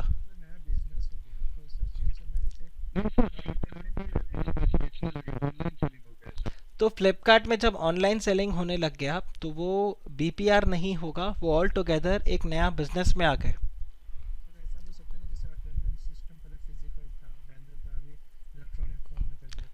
यस, यस, बिल्कुल बिल्कुल, ये वाला आप बोल सकते हो। देखो कुछ कुछ एग्जांपल्स लेते हैं। देखो लेट्स पिक अप बैंक, ठीक है। बैंक्स में पहले क्या सिस्टम था? क्यू सिस्टम था। आप जाते थे वहाँ पर क्यू में खड़े होते थे और आपका जो भी बैंकिंग एक्टिविटी होता था, whether you have to deposit cash और you have to withdraw the cash, queue system आपका चलता था। यस और नो? आप लाइन में खड़े होते थे, काउंटर नंबर अलग अलग होता था, 2 काउंटर कैश जमा करने के, 2 काउंटर कैश विड्रॉ करने के, एक पासबुक अपडेट करने का काउंटर होता था, और इस तरह से करके। फिर आप देखो क्यू सिस्टम के बाद में बैंक्स में आया टोकन सिस्टम, राइट। आप बैंक में एंटर करो, वहाँ पर एक साइड में मशीन रहेगा और उस मशीन में बहुत सारे फंक्शंस दिए हुए रहते थे कि भाई आपको कैश डिपॉजिट करना है, कैश विड्रॉ करना है, पासबुक अपडेट करना है, या क्या आपको एक्टिविटीज़ करना है। तो वहाँ पर आपका वो टोकन रहता था और उस टोकन को आप मतलब क्लिक करो, फिर आपको वो टोकन नंबर मिल जाएगा। तो आपको पता है कितना नंबर है। So suppose your token number is 80 और आपको पता है एट प्रेजेंट टोकन नंबर 40 चल रहा है और एक टोकन को मतलब एक कस्टमर को 5 से 10 मिनट लगता है। तो आपको पता है कि अभी भाई 2-3 घंटे मतलब 2 घंटे मेरे को तकरीबन लगने वाले अकॉर्डिंगली, या 1-1.5 घंटा लगने वाला है। तो आप दूसरा काम करके आ जाओगे। यू नीड नॉट वरी कि भाई मेरा नंबर चला जाएगा, आपको टोकन सिस्टम आ गया। टोकन सिस्टम के बाद में आप देखो इन्होंने सेल्फ बैंकिंग शुरू कर दिया कि अगर आपको कैश विड्रॉ करना है तो एटीएम में जाओ, कैश विड्रॉ कर लो। तो विड्रॉ करने वाला जो भीड़ था वो बैंक में आना ही बंद हो गया। फिर आप देखो उन्होंने एटीएम के अंदर ही इम्प्रूव किया और उन्होंने क्या बोला, कैश जमा करना है तो भी मशीन में आपने एटीएम मशीन उन्होंने बना दिया। और अब अगर आप चेक करो तो पासबुक अपडेट करने वाला मशीन भी उन्होंने बना दिया। फर्दर अगर आप चेक करो तो उन्होंने जो चेक ड्रॉप करने वाला था, जो पहले चेक ड्रॉप बॉक्स में आप डालते थे, अब वो मशीन में डाल दिया, उससे प्रोसेस और फास्ट होने लग गया। तो आप ये देखो ग्रेजुअली यहाँ पर क्या हो गया, इम्प्रोवाइजेशन। तो आप देखो बैंकिंग पहले भी ऐसे ही हो रहा था, अभी भी बैंकिंग ही हो रहा है, बस खाली जो बिजनेस करने का तरीका है वो चेंज हो गया। और आज की डेट में तो अगर आप देखो almost every bank has hits own app. So apps के थ्रू आप काम यहाँ पर सारा का सारा काम करते हो। सो ये क्या बन गया आपके लिए, BPR, a classic example of BPR. Yes, UPI related जो ट्रांसफर्स यहाँ पे शुरू हो गए। तो ये हो गया आपके लिए बैंक्स एंड बीपीआर। अभी आप मुझे बताओ क्या इन्होंने बैंकिंग बिजनेस शुरू किया, मतलब बैंकिंग बिजनेस में कुछ चेंजेस किया? Answer is no. बट बस खाली जो काम करने का तरीका था बैंक में उसको इन्होंने चेंज कर दिया, right. So this is how it goes. So let's see here. तो आप ये देखो, waiting in a queue in a post office और a bank, a person may feel the need for improvement in the process. In case of the queue, the process begins with your stepping into the queue and ends with receiving the desired service and leaving the place. This step of the process are activities that you and the personnel providing services perform to complete the transaction. Now, buying a ticket is a simple process. There are other business processes such as purchasing raw material, logistic movement of finished product, developing new products, etc. that are much more tricky to deal with. So आप यहाँ पर देखो business process को बताया, what is a business process. तो आगे नीचे भी आएगा, तो आप यहाँ पे देखो business process is what, business process are simply defined और they are the set of activities that transform a set of inputs into a set of outputs for another person or processes. तो ये आपका point number 1 हो जाएगा। In order to have better application of what BPR really means, it would be pertinent to have a knowledge about the business process. ठीक है, और हर एक का अपना अपना बिजनेस प्रोसेस होता है। तो आप देखो यहाँ पर पहले उन्होंने बिजनेस प्रोसेस को समझाया। सो अगेन जैसे यहाँ पर आया, it is a process which is set of logically related task and activities oriented towards achieving the specified outcome, कि कोई भी काम है वो यहाँ पर आप कैसे करते हो वो आ जाता है आपका business process. It is the collection of the activities. देखो ये टर्म्स आपके आंसर में रहने चाहिए। इट इज़ दी, अदरवाइज आप बिजनेस प्रोसेस को कैसे समझोगे? मतलब अभी अपने को पता है काम करने का तरीका, बट वहाँ पर आप क्या लिखोगे? The way we do the business is business process. So थोड़ा सा वो आपका एक बेसिक हो जाएगा। यहाँ पर आप देखो कितना एकदम शशि थरूर जैसा लगता है। A process is set of logically related tasks or activities oriented towards achieving a specified outcome. So you know थोड़ा अच्छा साउंड करता है, तो इस तरह से करके आपको लिखना है, right? So it is the collection of activities which creates an output of the value for the customer and is often transcends departmental and functional boundaries. तो ये आपका ओवरऑल मतलब ट्रांसीड्स मतलब ये it is not limited to only one department और one function, it goes beyond, so from one department to the other department, इस तरह से करके, करेक्ट। अब आप देखो यहाँ पर आके बाकी जो बिजनेस प्रोसेस है इन्होंने एग्जाम्पल्स को देके रखा है, so will not waste too much of time in business process. अब आप यहाँ पर चेक करो, राइट, ये देखो वापस से यहाँ पर आ गए, देखो अलग अलग चीज़ों को समझा है। A business process involves a number of steps performed by different people in the different department. So ये सब business process है। तो आपका पॉइंट नंबर 1 जो रहेगा वो business process के लिए रहेगा। तो you can write a combination of whatever you feel apt from these points, right? So this is there. अब आप यहाँ पर देखो ये वापस से दिया हुआ है, set of interconnected process is called as a business system. Now the performance of a business, right, is directly important or is directly related to your business system or your business process. आप देखो इन्हीं business process में आपका एक आ जाएगा क्या? core process. core process, तो अब देखो core process क्या होगा? core मतलब center, तो core process यहाँ पर क्या होता है? some process turns out to be extremely critical for the success and survival of the enterprise. Now BPR focuses on such critical business processes that of the many processes that go in the company. तो ये ध्यान रखना BPR जो है वो किसके ऊपर focus करेगा? क्रिटिकल बिजनेस प्रोसेस, जो आपके कोर बिजनेस प्रोसेस है उसके ऊपर। These are the core business processes of the company, correct? Now a core business process, ये देखो जो core business, what is a core business process, ये वो बता रहा है। तो वो बोलता है कोर बिजनेस प्रोसेस कौन सा होगा? A core business process creates value by the capability it is provided to the competitiveness. core process क्या रहेगा?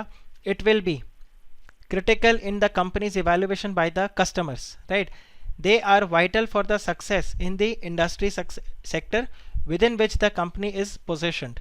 they are crucial for generating competitive advantage for a firm in the marketplace. आप बताओ, is this clear?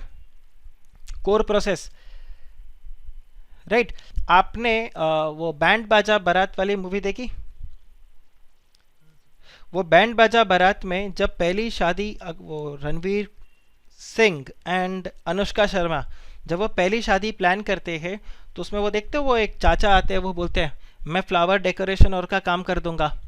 फिर वो खाने की बात करता है तो वो बताता है ना कि मेरा एक फ्रेंड है उसका ढाबा है यहाँ पे, A1 खाना बनाता है और वो खाने बनाने के लिए he wants to get into the catering business but उसको मौका नहीं मिल रहा है, उससे बात कर लो। फिर ये रणवीर और अनुष्का बोलते कि नहीं नहीं वो नया प्लेयर है, तो बोलते तुम भी तो नए हो। फिर वो बोलते ना कि देखो शादी में कोई भी आता है तो उसको मेजर मतलब सबसे मेजर चीज़ शादी में क्या नोटिस होता है? खाना। अगर किसी शादी में खाना अच्छा है तो शादी अच्छी है, और खाना अच्छा नहीं तो शादी अच्छी नहीं। आप खुद भी बताओ, किसी वेडिंग में आप जाओ वहाँ पर खाना टेस्टी नहीं हो बाकी डेकोरेशन बहुत अच्छा हो तो सेल्फी लेकर क्या करोगे आप? ठीक है, सेल्फी ले लिया हो गया, but you remember the food there. So that's how it is said that the core process. तो आपके बिजनेस में रिलेटेड बहुत सारी चीज़ें होंगी, but what is the core process you have to identify. And how will you identify that this is the core process? Because आपका customer जो है, ठीक है, कस्टमर उसको मेजर पॉइंट मानता है कि बाकी सब तो ठीक है, ये चीज़ क्या है। सो आपके जो बाकी सारे प्रोसेस, जैसे अगर आप सिंपली चेक करोगे बैंक के अंदर आपका कोर प्रोसेस क्या होता है, देखो बैंक में अगर आप कोर प्रोसेस देखोगे तो वहां पर दो चीजें हैं, एक तो डिपॉजिट, एक विड्रॉवल, देन आपका वो जो चेक क्लियरिंग का काम होता है, करेक्ट। अब आप सोचो बैंक का इंफ्रास्ट्रक्चर एवरीथिंग इज अमेजिंग, बहुत ही अच्छा है, वही token system and everything check, लेकिन आपका जो चेक क्लियरिंग है वो चेक क्लियरिंग में बहुत टाइम लगता है। आप कैश डिपॉजिट करते हो तो उसके बाद में उसको रिफ्लेक्ट होने में बहुत टाइम लगता है। तो ये आप क्या बोलोगे, it is the core process यार, इसमें आपको इंप्रूव करना है। सो जब हम बीपीआर की बात करते हैं तो BPR focuses on the core process, क्योंकि अल्टीमेटली बीपीआर का ऑब्जेक्टिव क्या है कि आपके कंपनी के परफॉर्मेंस को इंप्रूव करना है, आपका कस्टमर एडवांटेज जो है, कस्टमर सेटिस्फैक्शन जो है उसको इंप्रूव करना है। तो उसको इंप्रूव करने के लिए what is important, it is the core process that needs to be informed. The other peripherals समझते हो, the other things which are surrounding the core processes, वो सब ठीक है।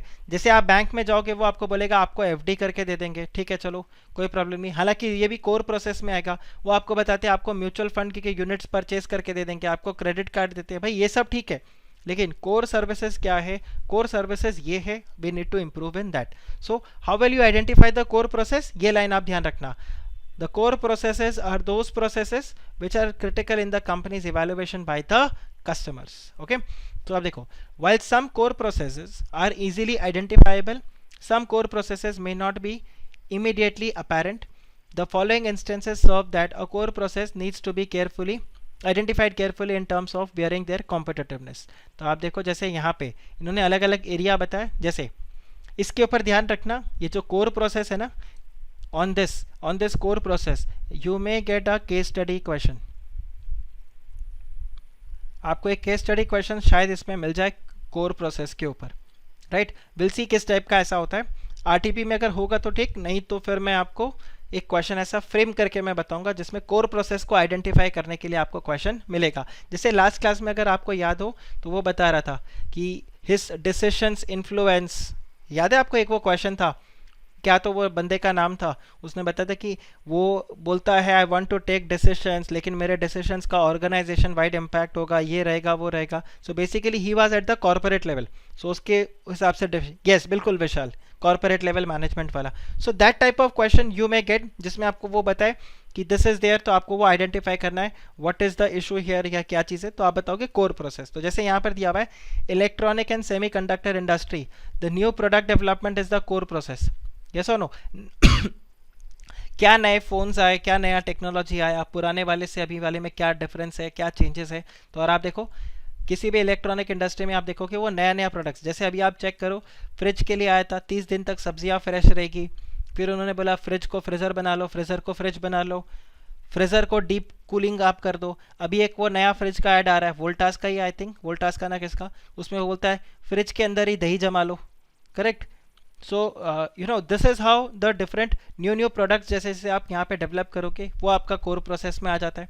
देन एफएमसीजी कंपनी में अगर आप देखोगे marketing is the core process, और आप इसीलिए देखो जब भी कोई नया प्रोडक्ट आता है they try to come up with a very creative ad और अ कैची एड जिससे लोगों को पता चले। टूथपेस्ट और के लिए आप क्या, आपके टूथपेस्ट में नमक है, आप देखो बहुत सारे टूथपेस्ट है जिसके you know basically toothpaste with salt और इस तरह से रहता है, लेकिन आप देखो कोलगेट का ऐड आपको याद होता है प्रोबेबली, अगर आप चेक करो पतंजलि के बाद में आपको बहुत सारे जैसे हनी के नाम पे मनी की लूट, राइट। सो वो बोलती है अपने दिमाग में बाबा रामदेव आ जाते हैं। क्यों बाबा रामदेव आते हैं पतंजलि के प्रोडक्ट्स को एडवर्टाइज करने के लिए, बिकॉज वो जिस सेक्टर में है एफएमसीजी उसके लिए बहुत ज़रूरी है कि लोगों को याद रहे, तो पीपल रिमेंबर दैट।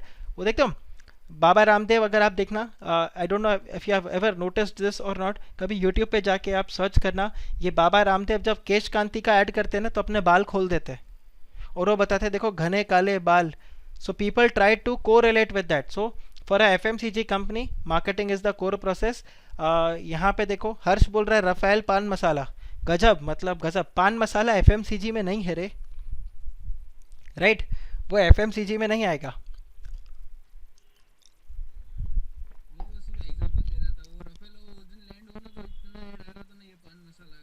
हाँ, तो बेसिकली ऑब्जेक्टिव यही रहता है कि मार्केटिंग आपका रहे, करेक्ट। ऊंचे लोग ऊंची पसंद, माणिक चंद, राइट। अब आप देखो मतलब वो बेसिकली एक टैग बनाते हैं कि वो जुबा केसरी, वो एडवर्टाइजिंग। सो ऐसे प्रोडक्ट्स के अंदर marketing is the core process. अब अगर आप बैंकिंग में देखोगे तो बैंकिंग इंडस्ट्री के अंदर कोर प्रोसेस क्या हो गया, आप देखो the activities that helps to mobilise the deposits, generate funds for advances of the customer, ये सारा चीज़ हो जाता है, राइट। देन इंश्योरेंस में कैसा रहेगा कि आप कैसे प्रीमियम को सबसे सस्ता रख के आप प्रीमियम्स को एक्सेप्ट करते हो, और क्लेम्स कितना जल्दी प्रोसेस होता है। आप देखो इंश्योरेंस कंपनी में कोर प्रोसेस क्या रहेगा, how fast the claims are processed. अगर आपका क्लेम फटाफट प्रोसेस हो जाता है तो लोग वो इंश्योरेंस कंपनी में जाएंगे, भले ही वहां पर हमें थोड़ा ज़्यादा प्रीमियम पे करना पड़े, इंश्योरेंस प्रीमियम, लेकिन अगर क्लेम्स फटाफट प्रोसेस नहीं होते तो प्रीमियम सस्ता होने के बाद भी हो सकता है लोग आपके पास वहां पर नहीं जाए। इसीलिए आप इंश्योरेंस का ऐड देखो, वो अक्षय कुमार भी आकर बोलता है 500 रुपये में 500 रुपीज़ के अंदर, यस डायरेक्ट क्लेम बेनिफिट्स आपको मिलते हैं। आप इंश्योरेंस का ऐड देखो, वो इंश्योरेंस के क्लेम में वही दिखाते हैं कि बिल्कुल ऐसा था, फिर भारतीय एक्स आके धरती घुमा देता और बोलता देखो अब ऐसा नहीं होगा, ऐसा रहेगा। So this is how it goes. So every organization और every industry rather I would say will have one or the more core process. ज़्यादा नहीं होते, one or more core processes you are going to find, and उसमें अपने को BPR activity करना पड़ेगा। फिर आप देखो यहाँ पर जैसे बता रहे, the core process of a company may change over a period of time according to the shift requirements of the competitiveness. Since the objective of re-engineering is to provide competitive advantage to the enterprise, it is extremely important to identify. आप ये देखो, this is important. The objective of re-engineering is to provide competitive advantage to the enterprise. It is extremely important to identify those core processes which needs to be focused for achieving the excellence. Correct. तो क्योंकि जब तक आप core process को identify नहीं करोगे तो BPR किस पे करोगे, तो वो आपके लिए यहाँ पर इंपॉर्टेंट हो जाएगा।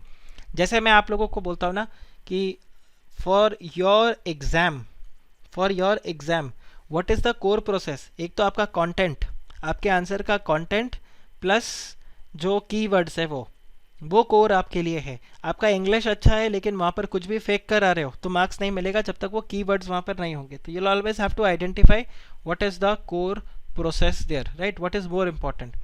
देन आप देखो, in order to do this we have to necessarily start from the organization's business vision and drive from the processes that have to be the best in the world in order to realize the vision. So one of the reason for imperative need is felt for a process change in most of the processes that the organizations are engaged in might have been developed by the functional units over a period of time and might have been evolved based on the series of unplanned decisions. So seldom there has been any serious effort to systematically analyze the processes and measure their effectiveness towards the organization's efficiency. ये basically यहाँ पर क्या बता रहा है कि देखो बहुत बार ऑर्गेनाइजेशंस में क्या होता है, जब चेंजेस होते हैं ना, वो चेंजेस कोई प्लान करके नहीं आता है, अचानक से कुछ हुआ तो आप फिर प्लानिंग करना शुरू करते हो कि कोई एक्सटर्नल एनवायरनमेंट में चेंज हो गया, आप अचानक से उसको रिस्पॉन्ड करते हुए आप चेंजेस लेकर आते हो।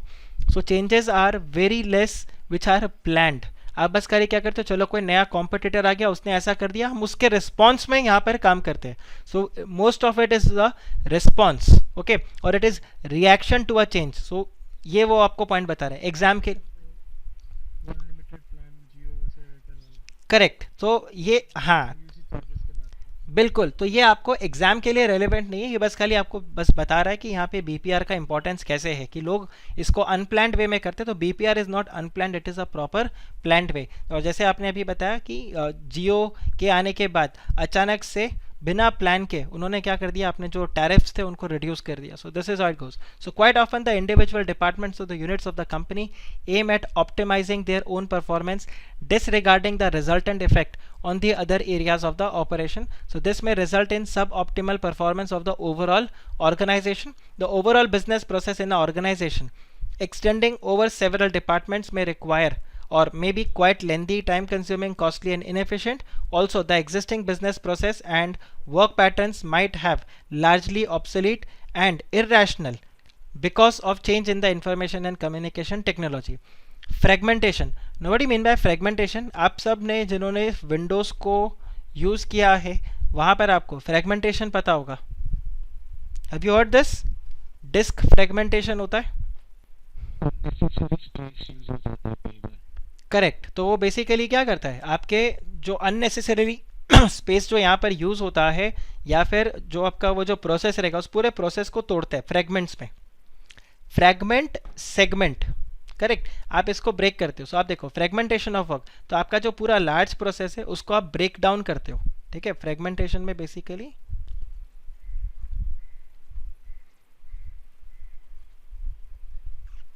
breakdown, you break down a large process. So fragmentation of the work processes makes it difficult to improve the quality of work performance and also develop narrow vision amongst the employees. So as a result, the employees tend to focus more on the narrow goals of their own department at the cost of the larger goals of the organization. Exam के लिए important नहीं है, मैं बस इसको read out करके आपको बता रहा हूँ कि इसमें से जो जो की टेक अवेज अपने लिए रहेंगे. So this results in the piecemeal accomplishment of the task without looking for the overall organizational goal.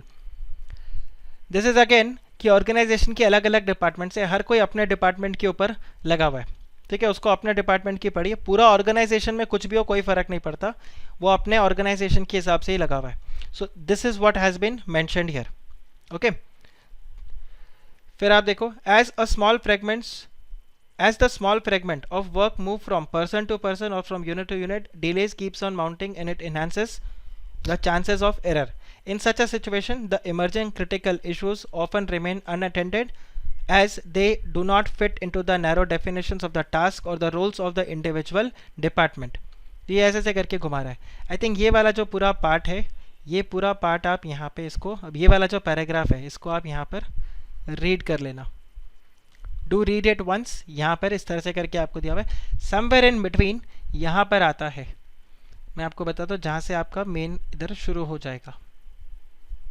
Right, ये बिल्कुल लास्ट में, यहीं से आप इसको उठाओ, सिंपली चेक करो.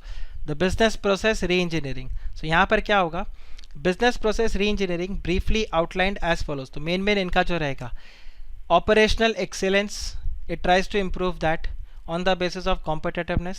Then it is a business strategy जो कि कहाँ पर है, which is oriented towards leveraging its operational excellence, correct. Then it's a customer focused organization that needs to be reliant in terms of the process orientation, and the process needs to be managed not only in components but in the overall.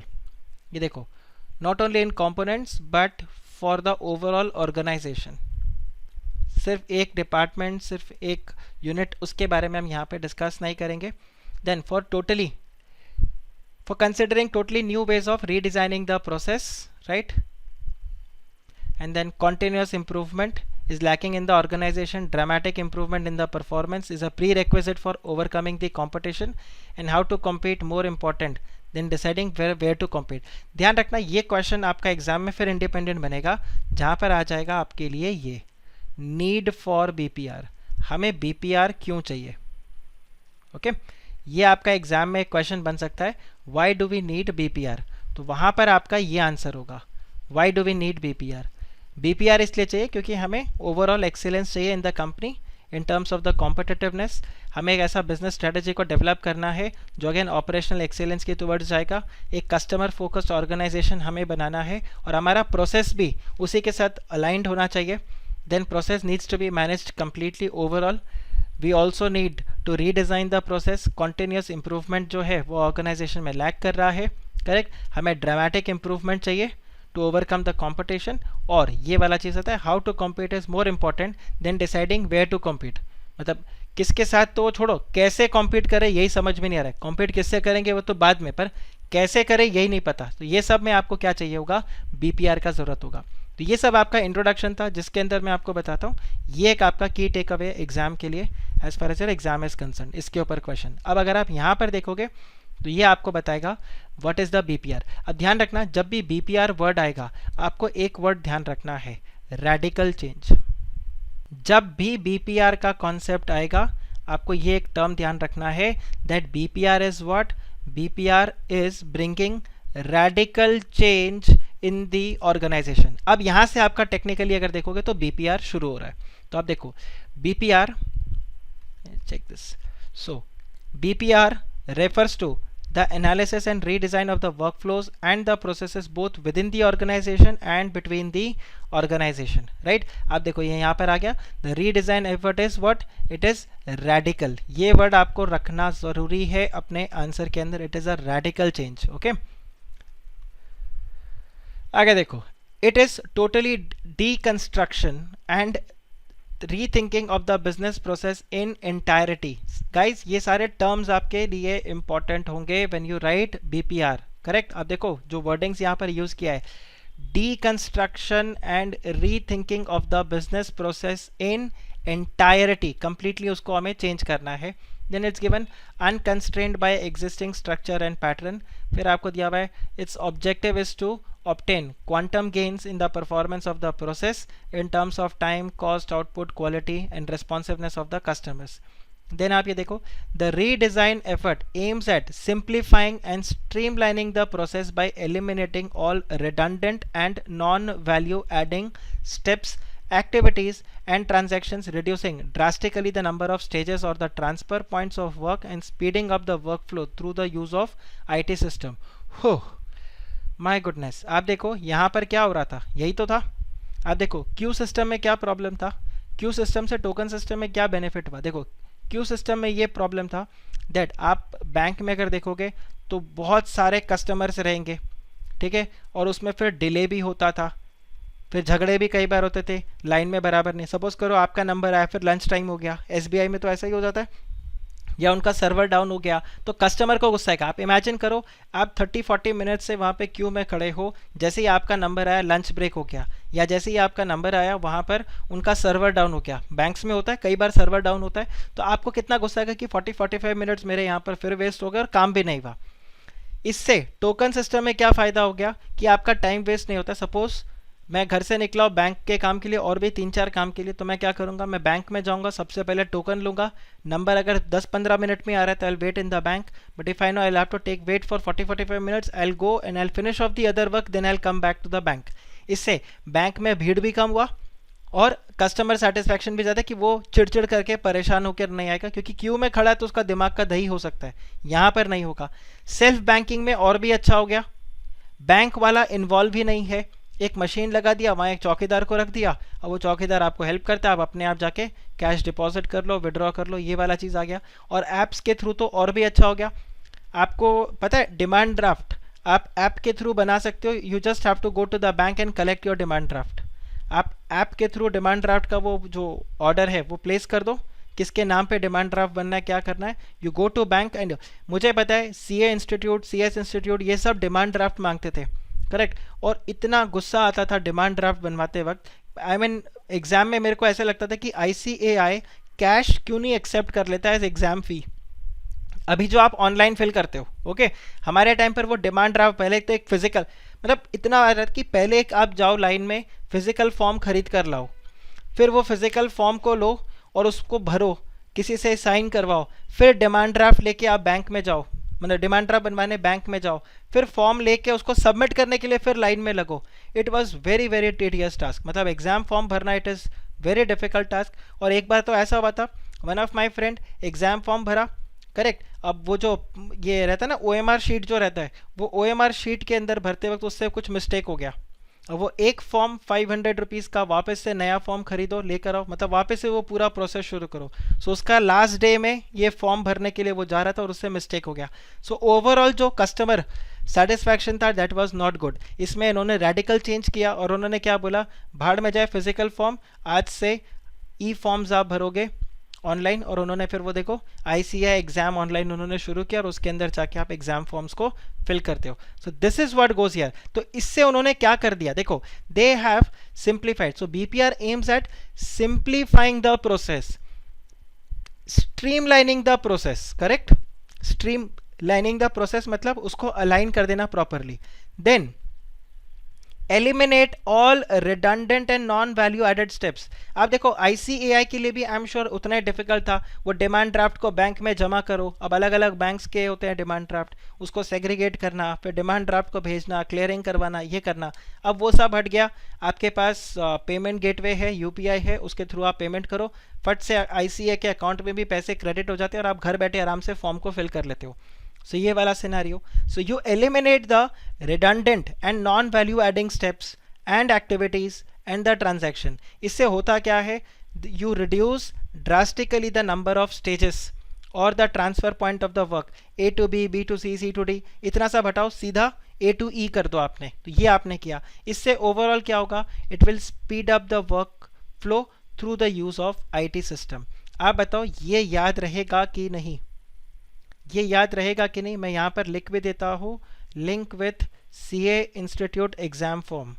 आपने वो physical form का दर्द नहीं सहा है, trust me, it was bad, it was really very very bad, कि वो exam form जो भरना मतलब हेडेक। और बीच में इन्होंने शायद एक और चीज़ शुरू किया था, एक चार्टर्ड अकाउंटेंट से फॉर्म साइन करवाना ज़रूरी है, तो वो और एक डिफ़िकल्टी टास्क, प्लस अभी भी मांगते हैं क्या?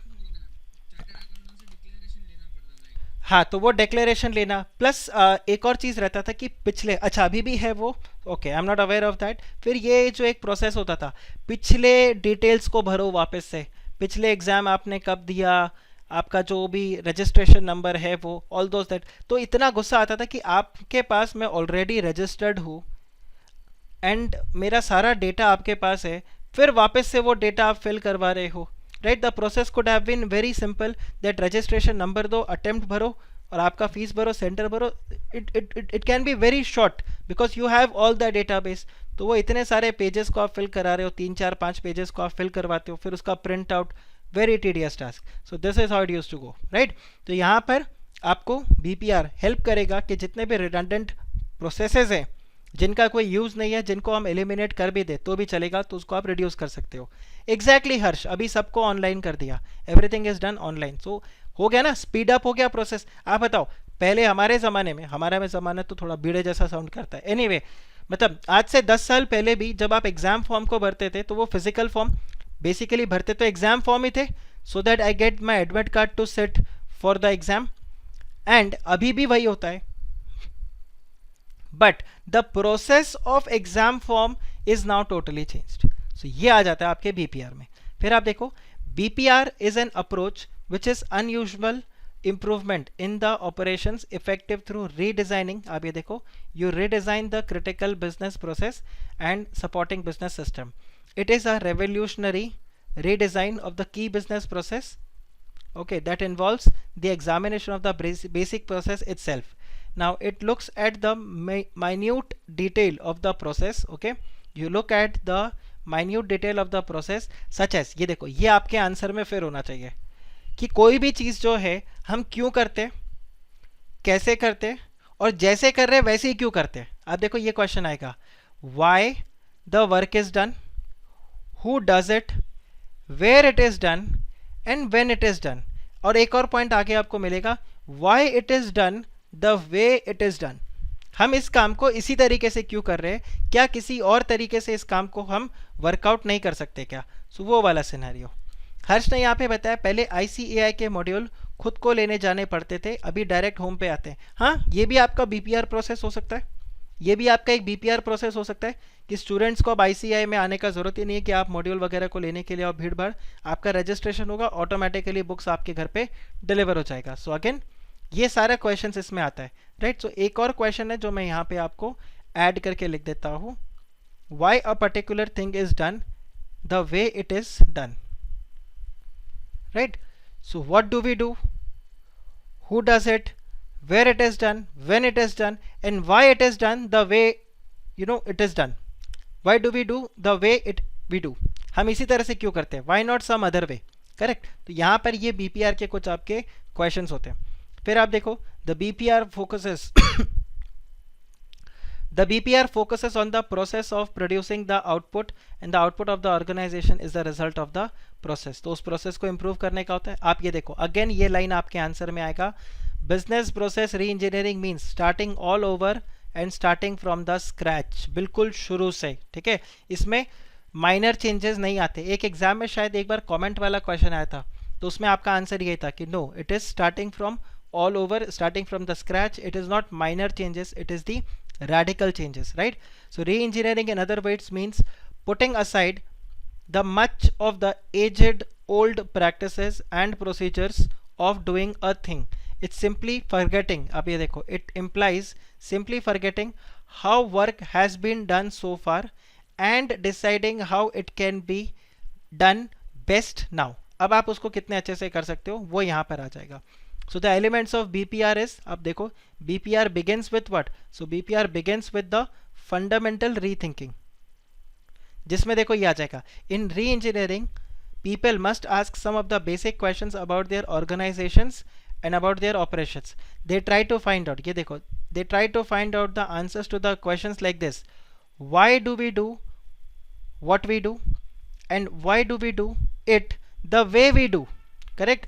तो इसका आंसर ये आपके फंडामेंटल रीथिंकिंग में आएगा, जो एग्जैक्टली मैंने आपको यहाँ पर लिख कर दिया था। फिर आप देखो, an attempt to find out the answers to such question में strategically or startingly reveal certain rules, assumptions and operations and process such as obsolete. So जब आप इन questions को आंसर करोगे, this will help you to identify the processes that are absolute and redundant. Okay, so यहाँ पर मैं लिख देता हूँ, this will help to identify the redundant process. redundant का स्पेलिंग देख लेना, शायद गलत हो, ठीक है। तो यहाँ पर वही आ जाता है, नहीं करेक्ट है, ये एक्स्ट्रा आ गया, right. So which are redundant and that are obsolete. So re-engineering does not begin with anything or with any assumption. The thinking process in re-engineering begins with a totally free state of mind without having any preconceived notion. ये देखो, re-engineering first determines what a company must do and then it decides on how to do it, correct. Re-engineering ignores the existing process and concentrates on what it is to be or what should be done. If something is not required to be done, it is outright discarded. तो basically आप जो redundant processes होते हैं उनको हटा देते हो। यहाँ पर एक और पॉइंट आएगा कि माइनर चेंजेस आपके नहीं होते, you'll get that, चलो कोई प्रॉब्लम नहीं, you'll get it here। आप देखो, re engineering involves radical redesign of the process, मैंने आपको पहले भी बताया था। तो देखो, radical redesign process means going to the root of the problem area and not making an attempt to make superficial changes. तो अगर आप एग्जिस्टिंग, तो बेसिकली आपका एग्जिस्टिंग जो प्रोसेस है, जो एग्जिस्टिंग तरीका है, उसको कंप्लीटली डिस्कार्ड करोगे ना। उसको कंप्लीटली डिस्कार्ड करने के बाद में फिर आप क्या करते हो, मेन प्रोसेस पे आते हो। सो दैट्स व्हाट इज हियर। तो आप ये देखो, radical redesign involves completely discarding all existing structures and processes and evolving completely new ways to do the work. So re-engineering is about business reinvention, not business improvement or business. Yes, very very important. ये देखना, ये comment question बन सकता है exam में, ये आएगा आपको एग्जाम में। हो सकता है ये एक लाइन लिखे और बोल दे comment. This could be an independent question in exam. तो कमेंट के लिए आपको 5 मार्क का क्वेश्चन ये मिल सकता है। तो instead of asking what is business process री engineering, they may give you this statement और आगे आपको बोल दे चलो जी कमेंट करो इसके ऊपर क्या है। तब आप ये सब बताओगे, it is radical change, outrightly discarding the existing process, it involves rethinking and all those things you are going to write in this answer. Guys, समझ रहा है आपको, ये समझा आपको। फिर देखो, आई नो ये थोड़ा सा आपको ऐसा लगेगा रिपीटेड पॉइंट्स ही आ रहे हैं, बट ट्रस्ट मी ये बीपीआर जितना सिंपल लगता है, फिर जब आप एग्जाम में आंसर लिखने बैठोगे ना, तो आपको भी वही होगा कि 2-3 लाइन के बाद आप बोलोगे अभी क्या मतलब बीपीआर के बारे में क्या मतलब, सब तो एक जैसा सही है। तो आपको ये सारे पॉइंट्स ध्यान में रखने हैं, that is going to help you to extend your answer. Then re-engineering aims at achieving the dramatic improvement in the performance. So if an organization feels that the need for marginal improvement in any area of the operations at any point of time, the same can be achieved by conventional. ये देखो ये आता है, ये आपको मिलेगा case study के लिए, ये आपको मिलेगा केस स्टडी के लिए। बेसिकली इस पैराग्राफ में क्या है पहले आपको मैं ब्रीफली बताता हूँ, फिर इसको अपन रीड करते हैं। हाँ, अब आप उसको रीड नहीं करोगे, चलो मैं आपको पहले बता देता हूँ इसमें होगा क्या। वो ये बोलता है कि अगर आपको कोई प्रोसेस को चेंज करना है, ठीक है, अगर आपको कोई प्रोसेस को चेंज करना है और उस प्रोसेस को जो आपका एग्जिस्टिंग प्रोसेस है उसमें ही अगर माइनर इम्प्रूवमेंट करके, उसमें ही अगर आप माइनर इम्प्रूवमेंट करके चीज़ों को सुधार सकते हो तो वो बीपीआर नहीं होगा। आप देखो आपका जो एग्जिस्टिंग प्रोसेस है, इस एग्जिस्टिंग प्रोसेस को, ठीक है, इसमें चेंजेस करने से if it is going to suffice, then in that case this is not BPR. आप existing process को discard करते हो और discard करने के बाद you adopt altogether new practices, this is BPR. Okay, ये एक पॉइंट बोलता है। अब इसके ऊपर केस स्टडी आ जाएगा जिसमें आपको वो बोलेगा एक बोलता है कि माइनर चेंजेस कर दो, दूसरा बोलता है कि नहीं हमें माइनर चेंजेस से नहीं होगा, या उन्होंने माइनर चेंजेस करके देखा तो वो वर्क नहीं कर रहा, क्या करना चाहिए. So this way you will get a situational kind of a case study here. So if an organisation, अब आप इसको रीड करो. So if an organization feels that the need for marginal improvement in any area of the operations at any point of time, the same can be achieved by, ये देखो, if it can be achieved by the conventional methods of adjustments in the operating processes, then re-engineering is not the answer. आप ये देखो, ये समझ रहे हैं आपको ये वाला पॉइंट. आप देखो if it can be, आप ये देखो, the marginal improvements if it can be achieved by conventional methods of adjustments, in that case re-engineering is not the answer. What happens in case of re-engineering?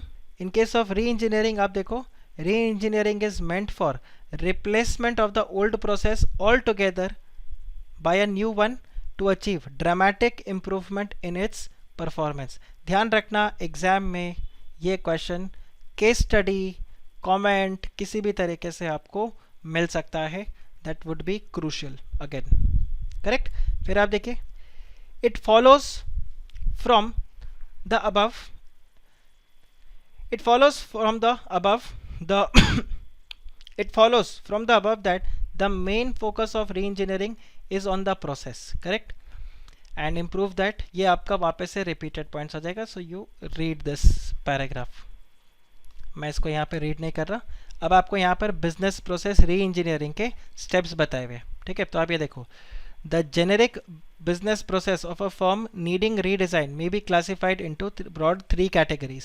कहाँ कहाँ पर आप कर सकते हो. So it could be, so BPR कहाँ कहाँ पे हो सकता है ये आपको बता रहा है. तो पहला आपको यहाँ पर आ रहा है BPR can be in the research, in the design, engineering, manufacturing, logistics, beside purchasing and procurement of the materials. तो ये एक एरिया आपके पास हो गया which again pertains to what? The development and delivery of the products and or services.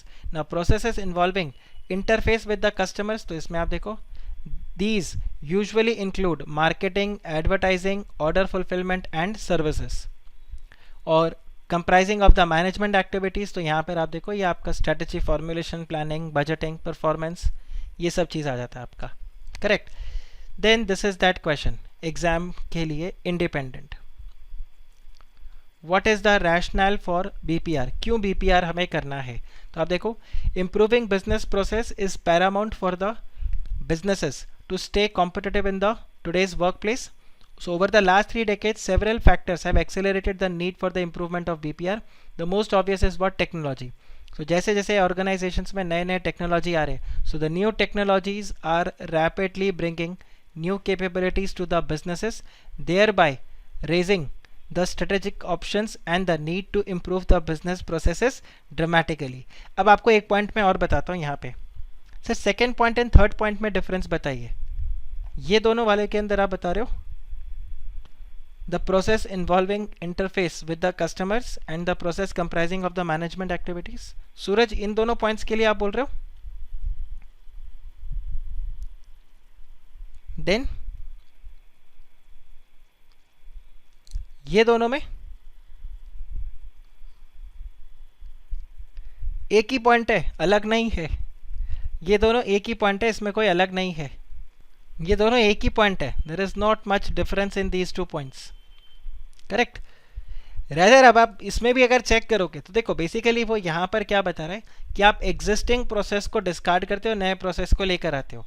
और यहाँ पर वो बता रहा है कि अगर माइनर चेंजेस करके आपका काम हो रहा है तो वो बीपीआर नहीं है. Then BPR is not the answer. अगर माइनर चेंजेस करके हो रहा है, अगर आप प्लान कर रहे हो कि पूरे प्रोसेस को डिस्कार्ड करके नए प्रोसेस को लाओ, that would be BPR. So ये वाला प्रोसेस है. राइट.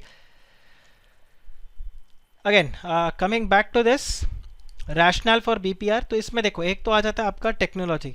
सो टेक्नोलॉजी की वजह से आपको बीपीआर करना ज़रूरी होता है. मुझे बताओ, जितना भी ये बैंकिंग बिजनेस है, इंटरनेट की वजह से, आफ्टर जियो आई वुड से, इंटरनेट भी छोड़ो, जियो की वजह से जब से डेटा सस्ता हो गया, बीपीआर आ गया.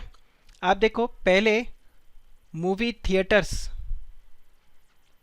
और अभी क्या हो गया, ओटीटी प्लेटफॉर्म. यस और नो. आप मुझे बताओ, ओटीटी प्लेटफॉर्म का पूरा बुनियादी क्या है? What is the base for this OTT platform? It's the cheap internet. कल को डेटा महंगा हो गया ना, ओटीटी प्लेटफॉर्म फ्लॉप हो जाएगा, no one is going to use. आप देखो अभी डेटा सस्ता मिल रहा है इसलिए ओटीटी प्लेटफॉर्म हिट हो रहा है. और अगर ओटीटी प्लेटफॉर्म मतलब डेटा महंगा हो गया तो ओटीटी प्लेटफॉर्म नहीं चलेगा. आप सिंपली देखो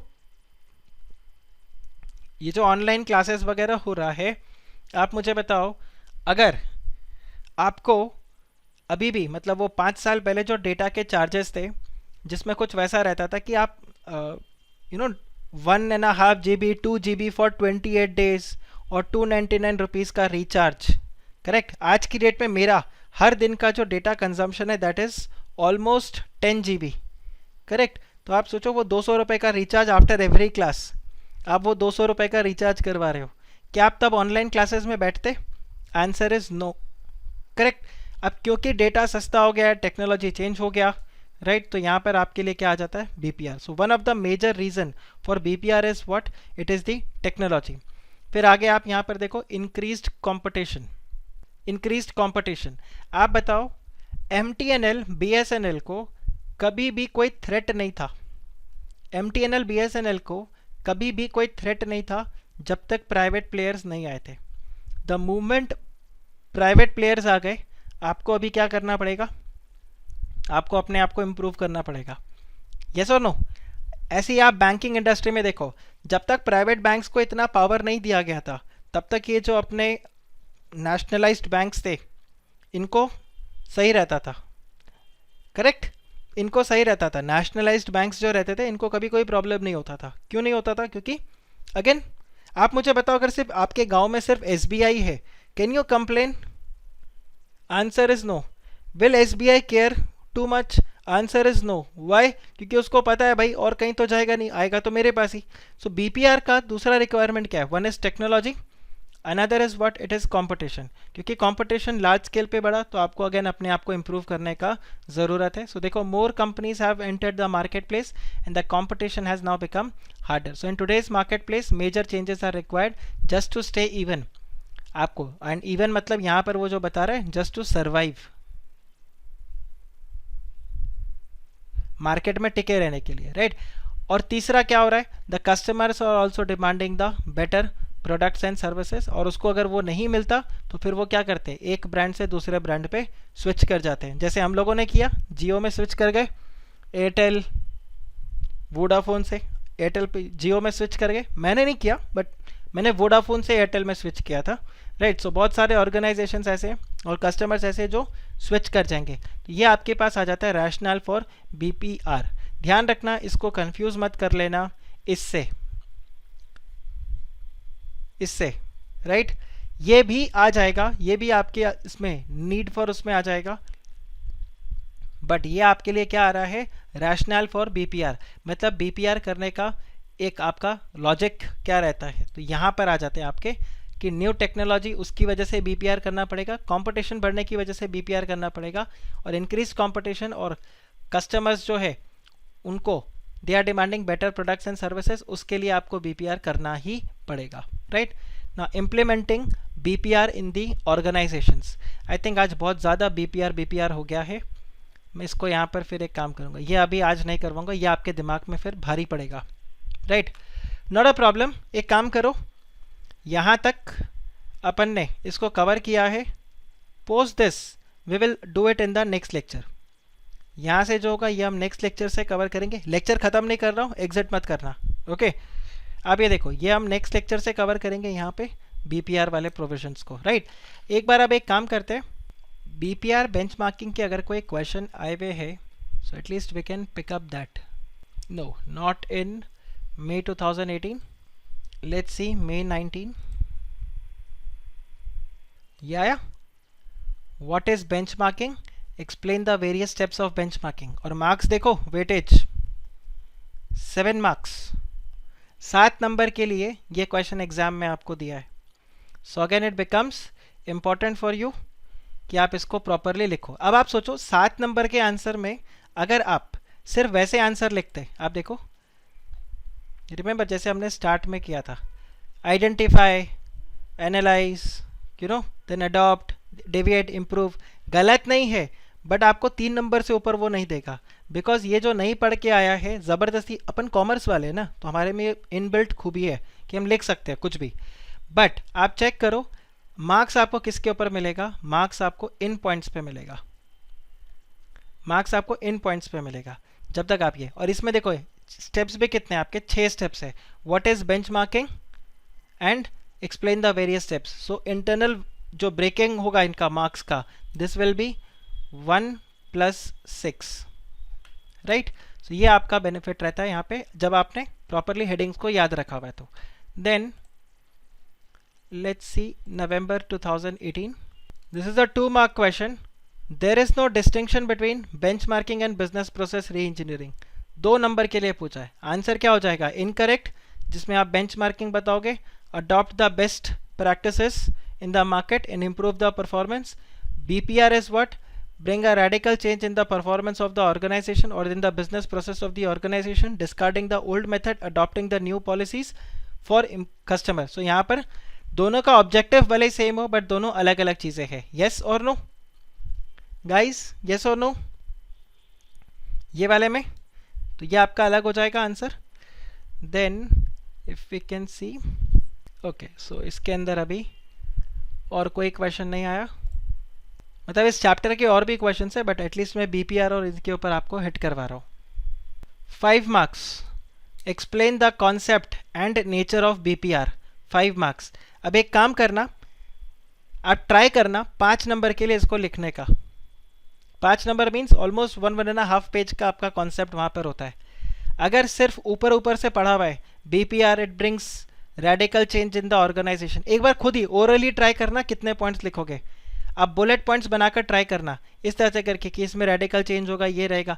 आप देखो आपका पेज नहीं भरेगा, correct. And that is the reason इसमें बीपीआर के जितने भी प्रोसेसेस थे और जितने भी प्रोविजंस थे उन सबको मैंने रीड करके आप लोगों को यहाँ पर डिस्कस करवाया, बिकॉज आई नो एग्जाम में you will face this problem कि अगर 5 मार्क का बीपीआर के लिए, सिर्फ 2 मार्क्स के लिए अगर क्वेश्चन है ना व्हाट इज बीपीआर, तो चलता है बेसिक आइडिया, लेकिन 5 मार्क्स के लिए वो बेसिक आइडिया नहीं चलेगा, specially when you know institute content के बेसिस पे मार्क्स देगा, लेंथ के बेसिस पे मार्क्स नहीं देगा, ठीक है। सो वहाँ पर आपको कंटेंट और लेंथ दोनों अच्छे से मेंटेन करने के लिए ये इतना सारा जो प्रोविजंस अपन ने रीड किया वो आपके लिए हेल्पफुल होगा। Okay, so this is what November 2019 पिछले सर एलिमेंट्स लिखेंगे तो जो 3 पॉइंट्स है वो बस है ना, कंसेप्ट एंड नेचर एक्सप्लेन करेंगे, फिर जो 3 एलिमेंट्स है। देखो मैं बताता हूँ, बीपीआर का अगर क्वेश्चन आएगा, जो वो क्वेश्चन अपन ने देखा था, तो बीपीआर के क्वेश्चन के अंदर मेरा जो एक आइडियल आंसर होगा वो क्या रहेगा, I will explain what is BPR. तो हमने जो यहाँ पर पढ़ा कि BPR it means it bringing a radical change in the process of the organization. फिर मैं वहाँ पर एक पॉइंट, देखो मैं एक काम करता हूँ यहाँ आपको लिखवा भी देता हूँ वो बुलेट पॉइंट्स, कि आप एक 5 मार्क के बीपीआर के क्वेश्चन में क्या लिखोगे। तो सबसे पहले तो मैं यहाँ पर लिख दूंगा that BPR is to bring a radical change in the organisation और in the business process, correct. फिर मैं यहाँ पर बताऊंगा बिजनेस प्रोसेस क्या होता है। तो मेरा जो सेकेंड पॉइंट होगा that is what is business process. Okay, the second point would be what is business process. तो मैं यहाँ पर बिजनेस प्रोसेस को प्रॉपरली इधर डिफाइन करूंगा और इसी के अंदर कोर प्रोसेस को मैं समझा दूंगा, नॉट टू मच बट यहीं पर कोर प्रोसेस को, क्योंकि बीपीआर का पूरा थ्रस्ट किसके ऊपर होता है, कोर प्रोसेस के ऊपर होता है। सेकेंड पॉइंट हो गया। अब इस बिजनेस प्रोसेस के अंदर मैं बताऊंगा कि इस बिजनेस प्रोसेस को आप क्या करते हो, you discard the old process, और आप यहाँ पर क्या करते हो, आप न्यू प्रोसेस को लेकर आते हो, ये आप बताओगे। फोर्थ पॉइंट आपका यहाँ पर क्या होगा, बीपीआर के थ्रू हम क्या अचीव करना चाहते हैं। बीपीआर के थ्रू जो हमने वो देखा था ना, रिडंडेंट प्रोसेस, रिडंडेंट स्टेप्स जो रहते हैं, we try to eliminate the processes which are not of use, या फिर आपका जो इसमें ये पॉइंट होता है, we try to shorten the cycle, the operating cycle, उन सबको शॉर्ट करना, ये वाला पॉइंट्स आ जाएगा। फिर मैं यहाँ पर बताऊंगा कि बीपीआर का नीड क्यों पड़ जाता है, because of the change in technology, plus customer demand करने लगता है, प्लस द कंपटीशन, इन सब की वजह से मुझे बीपीआर में यहाँ पर चेंज लेके आना होगा। फिर आप देखो यहाँ पर हमने जो यहाँ दिया एक, तो ऑब्वियसली सॉरी एक पॉइंट और मैं भूल गया, यहाँ पर आप एग्जाम्पल भी दोगे बीपीआर वाला, जैसे आपने वो बैंक का एग्जाम्पल दिया कि बैंकिंग इंडस्ट्री ने बीपीआर किया और बीपीआर के अंदर फिर आप वो पूरा प्रोसेस को समझाते हो। ये सब आपके 5 मार्क्स के लिए मैं आपको बता रहा हूँ जो आपका रहेगा, ये सब काम नहीं आएगा आपका। लेकिन ये देखो आपने यहाँ पर जो ये प्रोविजंस को देखा है, ये देखो it it it begins with the fundamental rethink, फिर ये देखो ड्रामेटिक इम्प्रूवमेंट, करेक्ट। तो ये जैसे आपने लिखा ना डिस्कार्ड द ओल्ड प्रोसेस, इसी के अंदर वो वाला पॉइंट आएगा कि अगर आप एग्जिस्टिंग प्रोसेस को चेंज करते हो that is not BPR, correct. तो यहीं पर ही आपका इसी में और ऐड करके आप लिख सकते हो what is going to be a BPR and what will not constitute as BPR. So all these things will be very important when you write a 5 mark answer. अब देखो आपको आ रहा है समझ में कि देखो आपने यहाँ पर एक भी पॉइंट को रिपीट नहीं किया है, आपने एक भी पॉइंट को रिपीट नहीं किया। अगर आपने रिपीटेशन कर दिया तो आपके पास घुमा फिरा कर वही रहेगा, वी ब्रिंग सब्सटैंशियल चेंजेस, फिर सब्सटैंशियल को आप बोलोगे मेजर चेंजेस, मेजर चेंजेस को पर्यायवाची यूज़ करोगे ड्रास्टिक चेंजेस, करेक्ट। तो आपके पास लिखने को रहेगा नहीं। बट ये सब जितना हमने अभी पढ़ा है, all this is going to help you in getting those 5 marks. 5 marks के लिए आपको ये सारा ज़रूरत पड़ेगा। Guys this is clear. आप देखो दैट्स द रीज़न मैंने इतना पूरा आपको बीपीआर पढ़ा है, क्योंकि 5 मार्क्स का क्वेश्चन है ये, और 5 मार्क के अंदर अपने को मिनिमम इसमें 4 स्कोर करना है। तो ये आपको हेल्प करेंगे ये सारे पॉइंट्स। आप बताओ this is clear guys, this is clear, ये वाला अब समझा। Yes sir. अभी बीपीआर के अंदर और भी चीज़ें हैं, प्रोबेबली नेक्स्ट क्लास जो अपना रहेगा वो पूरा बीपीआर के ऊपर जाएगा, एंटायरली हम लोग यहाँ पर बीपीआर, क्योंकि इनके जो ये इंडिपेंडेंट क्वेश्चंस है ये सब आते हैं। एक बार बीपीआर लास्ट क्लास में, अब नेक्स्ट क्लास में बीपीआर कंप्लीट करके, आज तो ऑलमोस्ट इट्स 4, तो अपन आरटीपी को हिट नहीं कर रहे, बट ये बीपीआर को फिनिश करके that day we will pick up May 18 का आरटीपी। ये फिनिश करके अपन May 18 के आरटीपी को हिट कर देंगे, एंड देन जितना भी अपने पास टाइम बचेगा हम जितना इसको फिनिश कर सकते हैं उसको ख़त्म करेंगे, एंड देन प्रोबेबली वेडनेसडे के लेक्चर में हम वापस से फिर स्टार्टिंग वाले फेज पर जाएंगे, जहाँ पर स्ट्रैटेजिक इम्प्लीमेंटेशन वाला जो प्रोसेस है, स्ट्रैटेजी फॉर्मुलेशन इम्प्लीमेंटेशन, इन सारे प्रोसेसेस को हम पढ़ना शुरू करेंगे। आप बताइए this is clear. So that's it for today's lecture. Then do revise please, आप लोग रिवाइज करते रहो। मुझे ऐसा क्यों लग रहा है कि आप लोग रिविजन अभी ऑफ लेट नहीं कर रहे हो। प्लीज़ रिवाइज, क्योंकि मैंने जैसे आपको बताया जितना इजीली आपको ये शायद समझ में आ रहा है या आपको लग रहा है कि आपके दिमाग में बैठ रहा है, उतना इजी होगा नहीं। मैं फिर से एक ही पॉइंट पे पिच कर रहा हूँ, और इतने आरटीपीज वगैरह को जो मैं सॉल्व करवा रहा हूँ उसका एक ही रीज़न है, because I want you all to practise. And in fact कल मेरी मालपानी सर से भी बात हुई थी, और मतलब मैं तारीफ़ मुँह पे करता हूँ तो मैं मुँह पे ही बता रहा हूँ, ऐसा नहीं बुराई पीठ पीछे करता हूँ, बुराई करता ही नहीं, बट तारीफ मुंह पे करता हूँ आपकी। और मैं आपको बता रहा हूँ, मैंने सर को भी बताया that you know this is one of the very good batch where you know मेरे को एसएम पढ़ाने में मज़ा भी आ रहा है, and I think students are also enjoying, because आप लोग जिस तरह से आंसर्स लिख रहे हो और जैसे प्रैक्टिस करते हो, जैसे क्लास में आप लोग आंसर कर रहे हो, उन सब को देखते हुए मुझे लग रहा है, मुझे ऐसा लग रहा है, I don't know, we don't have a face to face interaction, but I really feel that you guys are really studying good. So अब देखो मतलब सिर्फ मेरी इज़्ज़त पे नहीं आपके इज़्ज़त पे भी बात है। So you have to perform. मैंने सर को बोला सर आई थिंक इसका जो इम्पैक्ट है वो अपने को रिजल्ट में भी देखने को मिलेगा, because these students are actually writing the answers and they are practicing, और डाउट्स वगैरह भी पूछ रहे, तो I really feel that you guys are studying. तो please continue with that and start solving the answers. कुछ के आंसर्स मैंने अभी तक अनचेक्ड है, मैंने चेक करके भेजा नहीं है। कुछ लोगों ने आंसर बहुत आगे तक का मेरे को दे दिया है, कुछ लोगों से मुझे आंसर शायद अभी तक रिसीव हुआ ही नहीं है। So I really expect that you guys will practice those past papers and write the answers, because जैसे मैंने आपको बताया ना, स्ट्रेटेजिक मैनेजमेंट 50 नंबर का जो आपका पेपर है, I am surely telling you आप राइटिंग में प्रैक्टिस कर लो, आपका 35 to 40 मार्क्स एसएम में कहीं नहीं गया। फिर आप देखो आईटी में जो आपको 50 मार्क्स से जो भी मिलता है that is the bonus, that is the bonus. आपको टारगेट ये रखना, अपना बेंचमार्क ये रहना चाहिए कि 35 से 40 से नीचे अपना एसएम में नहीं जाए। और वो कैसे हो जाएगा, when you will practice it in writing. और आप सोचो एसएम में अगर 35-40 के करीब आ गए और इसमें आपने डिसेंट परफॉर्म करके 30 भी स्कोर ले लिया, तो आप देखो आपका 65 के करीब का स्कोर हो जाता है। 15 मार्क्स सरप्लस ये ग्रुप 2 में आपको देगा, बहुत बड़ा स्कोर होता है, बहुत बड़ा स्कोर होता है 15 मार्क्स का सरप्लस होना। तो वो पास या फेल, फेल या पास करवा देता है। 15 मार्क्स सरप्लस मतलब ये 5, मतलब बाकी 3 सब्जेक्ट्स में आपको 50 लाने का ज़रूरत नहीं है, बाकी 3 सब्जेक्ट्स में अगर 45 भी आ गए ना तो भी आप आराम से पास कर जाओगे, क्योंकि अल्टीमेटली तो 200 चाहिए ना।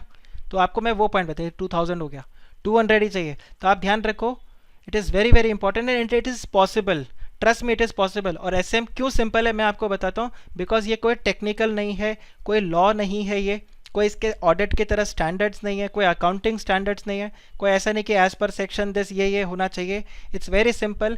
ऑडिट एक्चुअल में, एसएम एक्चुअल में मैं आपको बता रहा हूँ, you will just have to bluff in the paper, but you will have to do the smart bluff. और स्मार्ट ब्लफ आप तभी कर पाओगे अगर आपने राइटिंग में प्रैक्टिस किया हुआ है तो। So please practice it in writing, and एक बार आप कर लो, मैं आपको गारंटी देता हूँ एसएम में आपका ये score. Let them set the toughest paper, let them do the very good checking also. I will tell you, you will be much ahead of the crowd for sure, right? So that's it for today's lecture from my side. Enjoy. Yes, Neeraj आप कुछ बोल रहे थे?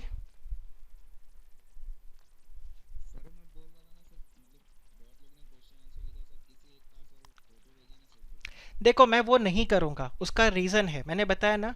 उसमें फिर क्या होगा, आपको इमिटेशन करने का हो जाएगा कि इन्होंने ऐसा लिखा है। आप अपने हिसाब से आंसर लिखो, वो तब हो कि जब मैं आपको बोलूँ कि खुद से आंसर लिख लो। मैं आपके आंसर को चेक कर रहा हूँ, और जिन्होंने भी आंसर लिखा आप उनसे अगर पूछोगे, I think everyone will agree in the group, जिन्होंने भी मेरे को आंसर्स लिख के भेजा है, प्लीज़ कमेंट सेक्शन में 40 के 40, अभी आप यहाँ पे हो 38 students you are present in the class, please comment section में आप अग्री या डिसअग्री करके बताना।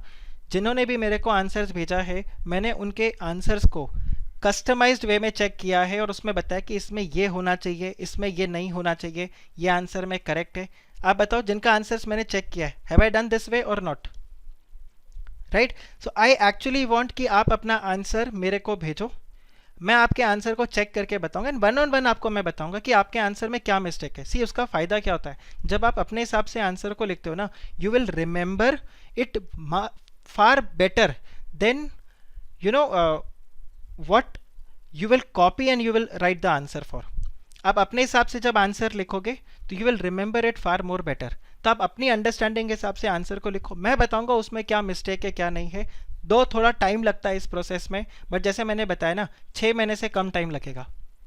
6 महीना समझे ना, इसी अटेम्प्ट में पूरा काम हो जाएगा, डोंट वरी।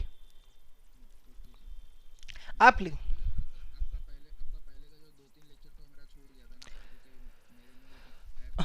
कोई प्रॉब्लम नहीं, आपका कॉर्पोरेट, नॉट अ प्रॉब्लम, आपका कॉर्पोरेट लेवल मैनेजमेंट का लेक्चर स्किप हुआ है ना, कोई प्रॉब्लम नहीं। नहीं, कॉर्पोरेट लेवल का यूट्यूब पे नहीं है, चैप्टर 4 यूट्यूब पे नहीं है, क्योंकि चैप्टर 4 मेरा इसमें रिकॉर्ड हुआ ही नहीं था उस समय, तो मैं लेक्चर्स को रिकॉर्ड ही नहीं कर रहा था। आप चैप्टर 4 को छोड़ दो, बाकी सारे जो चैप्टर्स हैं उसका आंसर आप लिखो। हाँ, तो आप आराम से उसका आंसर्स लिखो, जो जो आपने लिखा आप उसका आंसर्स लिखो। स्पेशली एक काम करो, जिनका आपने लेक्चर अटेंड किया है आप उनके आंसर्स को लिखने का कोशिश करो। आई गारंटी यू कि that will give you confidence to write answers for those chapters also. और चैप्टर 4 जिसका भी मिस हुआ है, क्योंकि मैंने उसको रिकॉर्ड नहीं किया, आई विल री रिकॉर्ड इट, ठीक है? तो जब मैं उसको रिकॉर्ड करूँगा तो आप लोगों को मैं ऐसे सेशन में इंक्लूड कर लूँगा, एंड क्विकली मेरे लिए भी फटाफट से वो रिकॉर्ड करना थोड़ा ईजी हो जाएगा। तो जिनका भी चैप्टर 4 मिस हुआ है मेरे को एक बार बता देना, मैं जब उसको रिकॉर्ड करूंगा I will intimate you all. Okay, you are welcome then, take care, bye bye.